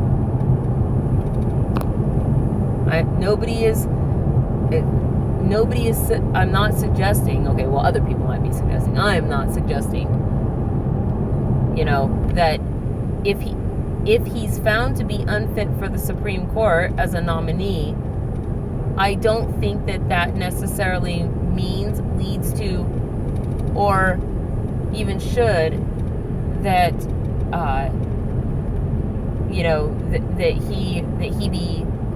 she bring criminal charges against him, and that he be prosecuted for that, right? I don't think that those things are not the same. He can be found to not be a good pick for the Supreme Court and go back to being a federal judge, and of course he's going to have a ton of mucky shit to deal with for a while, and so will she, right? But he can go back to doing that, and they can pick somebody new, and eventually in two more weeks to a month, he'll be forgotten like a bunch of kids at the border being kept in cells like dog cages, right? So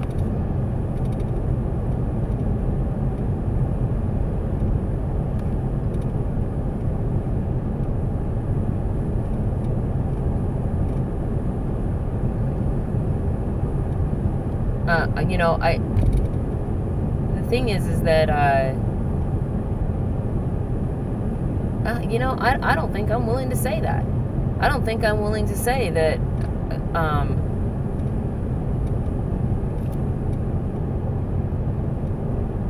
even if he never did it again, that does not impact whether or not he's fit for the job. It's clear that listening to him, he was dodgy as fuck on some of those questions. I'm just gonna put it out there. He was. And there was a reason for that too, that I think was politically motivated and personally motivated. And I don't know, I don't want to pretend that makes me comfortable. It doesn't make me comfortable. Thinking that somebody in that position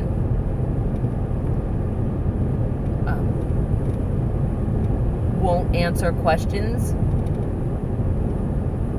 is easily incited to anger the way that he was. I don't like the fact, for example, that this whole business about lie detector tests, right? He's literally a person who, in his capacity as a judge in the past, has written about the fact that this is what police use to determine, whether or not witnesses are credible. And he's defended their use in that process until it was his turn. And then suddenly it's like, well, they're not that reliable anyway, so why would I take a polygraph? Well, come on. That's pretty inconsistent. You yourself have said, this is what we use, and here's why we use it, and defended its use, and now you don't want it to be done to you. right? So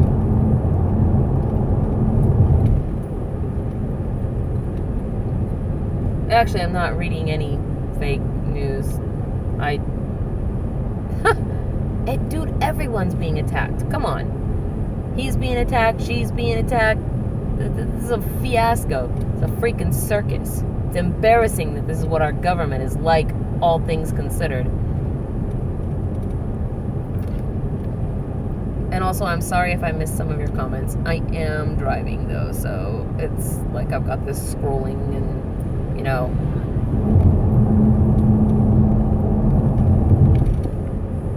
You know, I don't think that it can be requested fairly to say that my view of him should be positively affected by having cleared 6 background checks before, you know, worked for other presidents, having all these women come to his defense.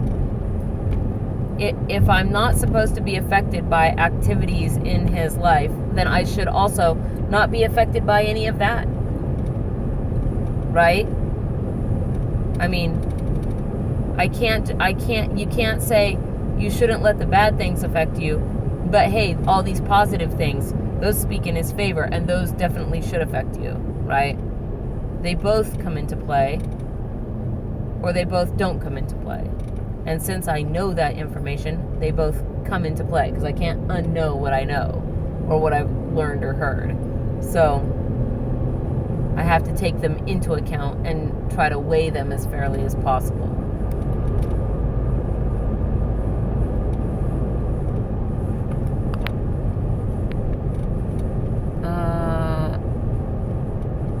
Legal philosophy and application aren't being legitimately discussed, but it's entirely about us versus them, left versus right. Let's see.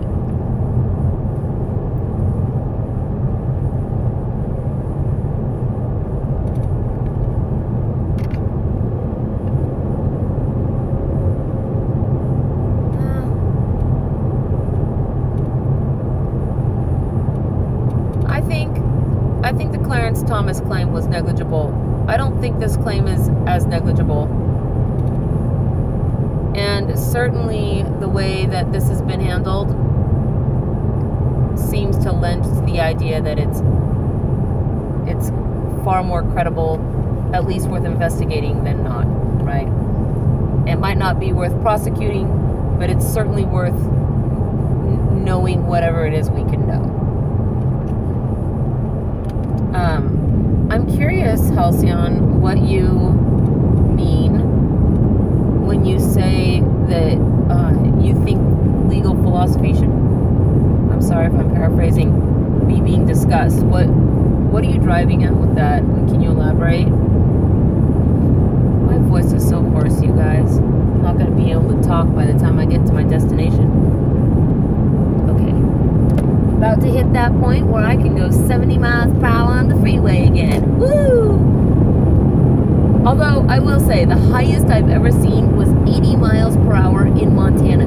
They literally have speed signs that say that, 80 miles per hour. Of course, you are driving through the middle of effing nowhere in Montana, so.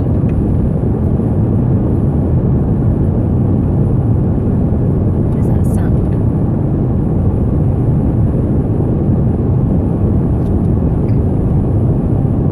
Oh, it's my sugar glider. I have my sugar glider behind my seat here. I'm like, what is that strange noise? I hear a noise. Is there something attached to the outside of my car? What's going on? No, there's nothing there. It's just my pet in the seat behind me that I forgot about. I would totally show her to you guys too, but I can't really reach into her cage and get her out while I'm driving. Sometimes though, when I drive, I have her hang from my rear view mirror. She has a little pouch that she goes into, zips up, and just hang her right there. She sleeps, because they're nocturnal, so she sleeps all day.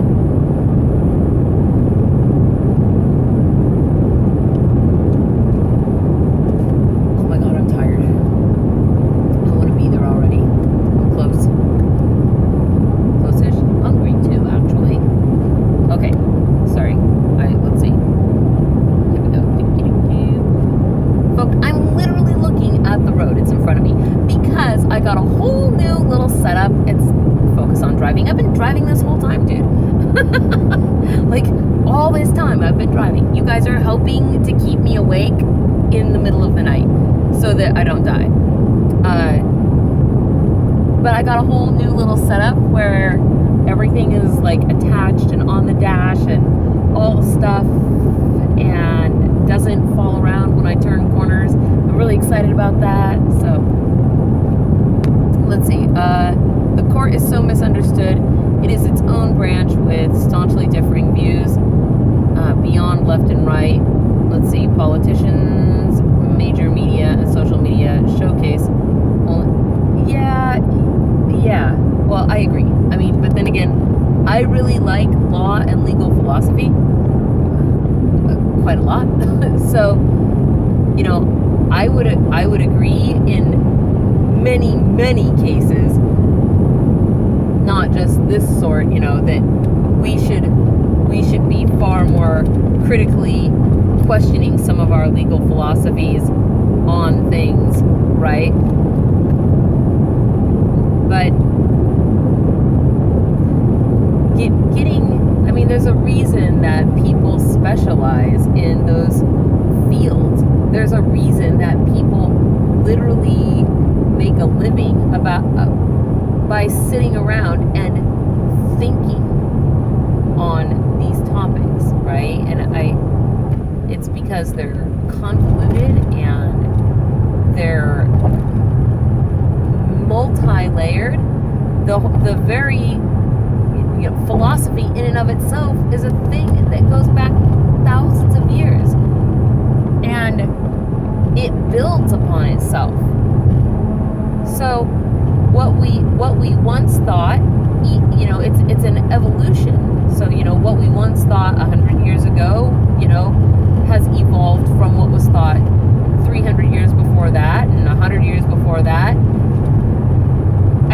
I think that understanding the depth of some of these topics, right, and how we've come to the complicated systems of legal philosophy and moral and ethical philosophy that we currently have is too much for most people. You know, most people live in a world where they understand right and wrong based on what they're told is legal and illegal, or they hear at church, you know. So, I mean, would I like to see a world where you know, philosophy were courses that you started taking when you were in grade school? You betcha, because I love philosophy. You know, do I think that we should be far more educated in civics and government? Yup, like a lot. Oh man, I didn't really agree with a lot of Scalia's stances, but that dude, woo-wee, can he write some pretty words. He was, I mean, there's no doubt about the fact that that guy was unbelievably brilliant, even if I didn't really agree with him.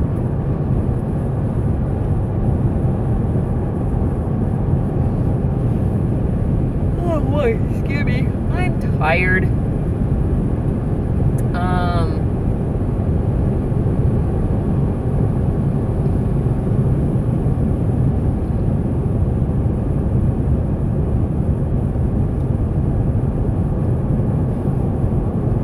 Yeah, no, I actually pretty much agree with you on Scalia there. I do think that, I think he was undoubtedly brilliant. He just, reading some of the things that he's written is like word porn, if you like reading really dry stuff, I guess. I do, so I'm like, yeah, this is great. But you know, his writing has always been brilliant. I think in some of his writing, and strangely, it's one of the things I hate but also find brilliant at the same time, right? I think that it's plain in some of the writings of his that I've read that he is very clearly he has an opinion on the topic, and he is using his knowledge of perspective, I want to say, to rationalize or justify the position that he personally holds. And so in that regard, I think that you're right, that he's kind of, scoundrel-like in that manner, right?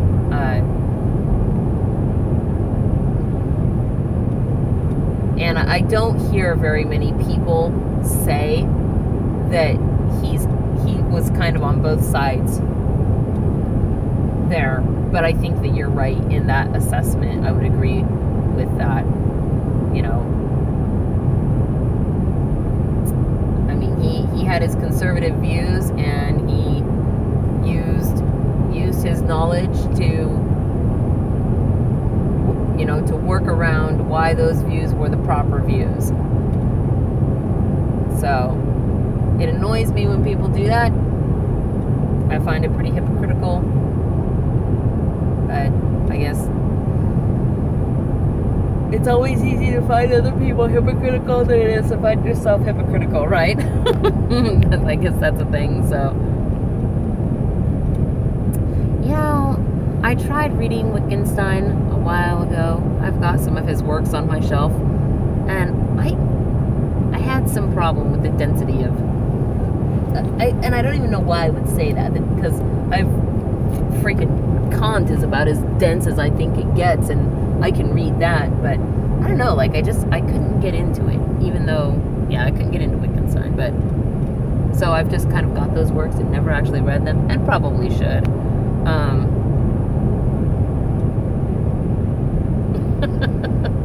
It's okay, I like to read dry things too. I mean, for the love of God, I like reading contracts, okay? Not like when you go to buy a cell phone and you get a contract, but I like reading agreements, for example, right? So like a treaty.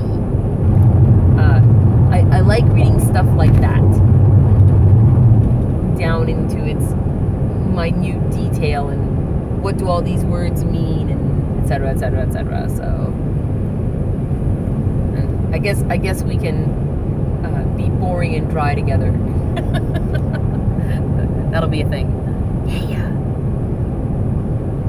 What are you doing? Well, I'm just toweling off with this really dry philosophy book. What are you doing? I'm reading a book that's so dry that while I look at it, I'm actually waiting for it to spontaneously combust. I expect that to happen.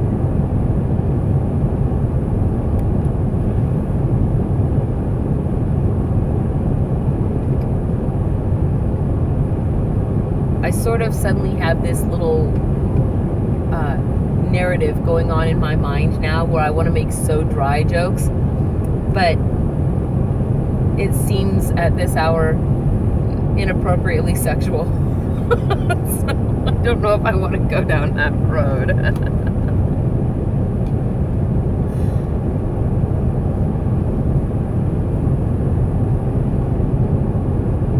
I wish I had more time to read. So many things I want to read. Oh my God. Whew. Okay. I do not have that much farther to go. I have, let's see, 43 miles to go. That's it. And then I'm there. Hang in there with me, guys. Okay, so I made my prediction about what I think is going to happen. What's your prediction about what you think is going to happen? That's what I want to know.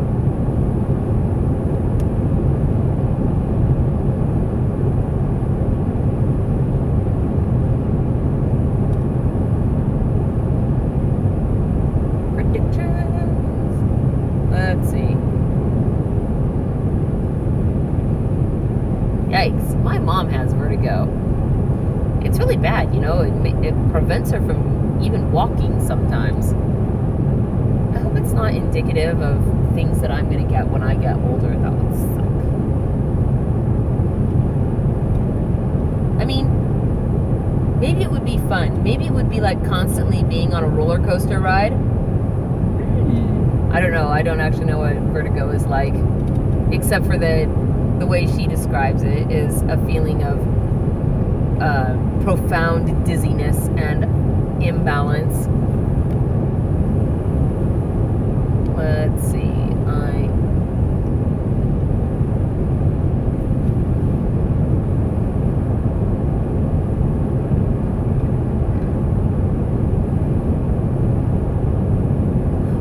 Boogers in my back seat.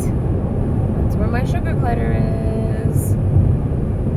Wow, suddenly there are 4 people here. Hello, 3 people here. Hello, 3 people. At some point I had a thumbs up, and now I have no thumbs up. Somebody took their thumb away from me. And now I'm sad. Let's see.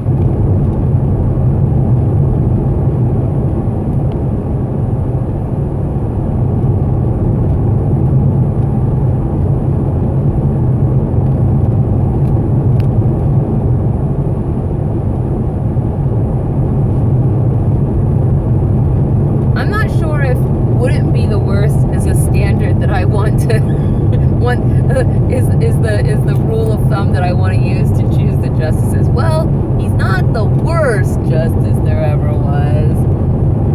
It's a far cry from being, the best, but what about him do you not like out of curiosity? Yay, I got a thumbs up. If that was you, I love you. Not sure that, it much matters, but I appreciate it nevertheless. It makes my little heart swell. And it probably is like a little heart. It's probably a Grinchly little heart, 3 sizes too small. At Christmas time, I force my cats to wear antlers. I don't. That actually seems really hilarious. Yeah. This Christmas, cats, antler time is coming.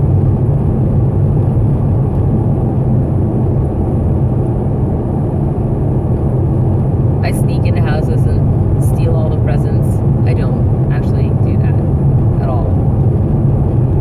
Although I did sneak into my parents' bedroom when I was a kid, and I didn't unwrap my presents because that was cheating.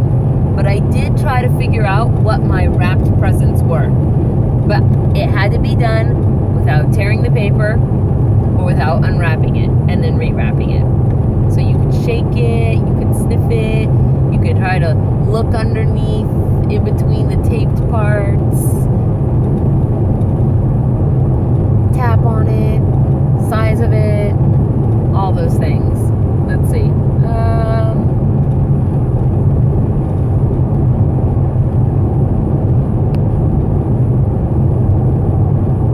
Dude, his background, man, when he read his background in that freaking hearing, it was just wow. I found myself often actually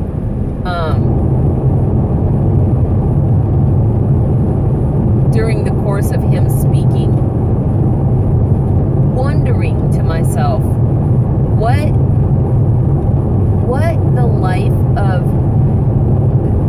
somebody like him must have been like from all the way from growing up until now, but particularly growing up, right? Just with regards to being so set, like he must have had something of an unbelievably good upbringing, as far as being well-to-do, I guess, in order to even ever be afforded the opportunities and positions that he's held in life. Those things really only come from, people knowing people, right? And what is that kind of life like? It seems like it would be so constricted,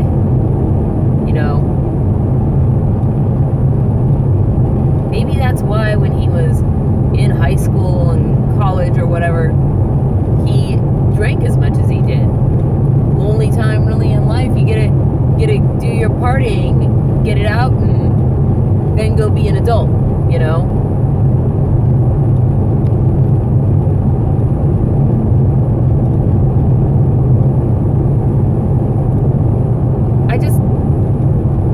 there's silver spoon, but then there's politics, right?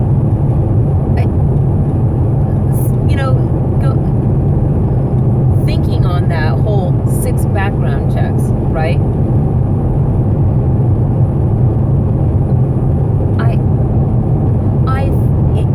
It doesn't escape me how unaverage that is, right? I wonder, I find myself often wondering things,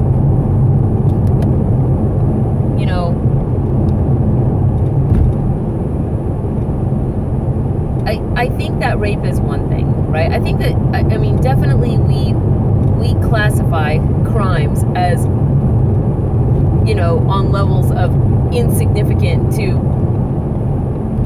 just horribly egregious, right? That is a thing that we do.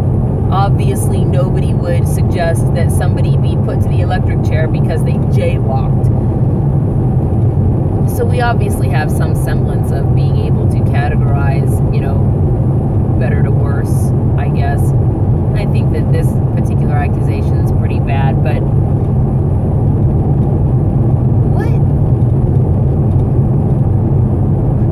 what do people that have never done, and you know what is also illegal? TPing your best friend's house in high school, right? That's an act of vandalism, but that was a thing, that was a thing that we all did. We all thought it was freaking hilarious to run around and TP each other's houses and just, what sort of life must a person live where they've never done those types of stupid things? Or they have such a small window for when they have done them, and the rest of their life is so freaking pristine. That doesn't even seem normal, right? Why do we judge people according to that when none of the rest of us actually live that way, right? I keep saying right a lot. I can tell I'm tired by the way that I repeat certain things. Soon I'll be where I'm at.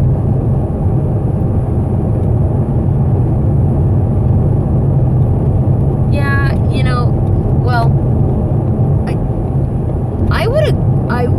I would agree that the Dems, some of them anyway, are that this definitely was a political maneuver to stall.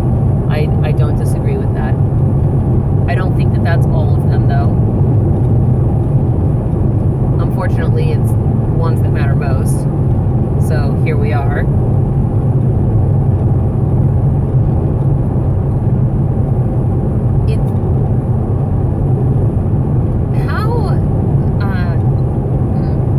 How disconnected must a person be from the average? Ooh, Boogie, are you cold back there? From the daily life of average people in order to live so pristine a life to begin with, above reproach in all things. Has this guy ever watched an X-rated movie? Like, of sad to think that the answer to that might actually be no. Really kind of sad. It doesn't even strike me as normal.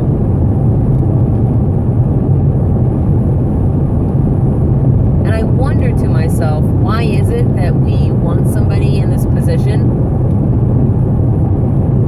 that is so abnormal? I mean, yes, I would like them to have integrity and to be ethical. It's difficult for me to imagine that we would expect this person to have always been that way, right? Haha, there it is again.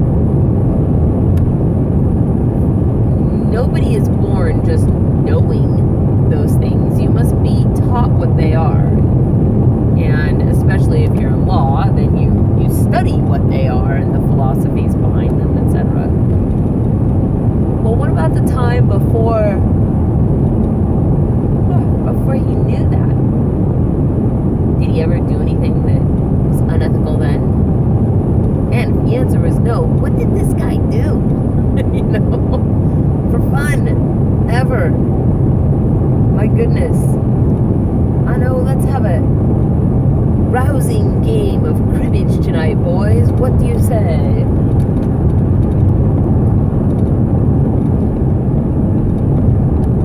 I really like the name Alito, by the way. Maybe it's because it reminds me of Dune.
Practices with Trump's businesses and his position of presidency could continue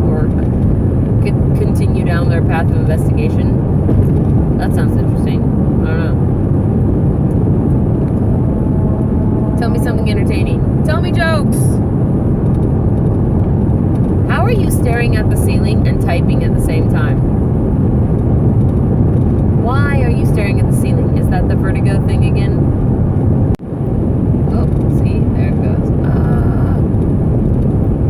Are you there? Nope. I'm really sorry that you're having that. It sounds quite irritating and annoying.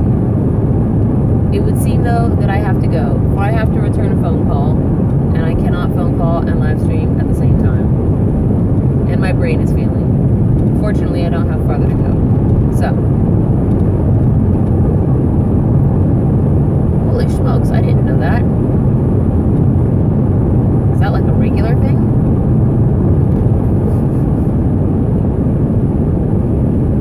Ha ha ha. I have to go, I say, and then I keep talking.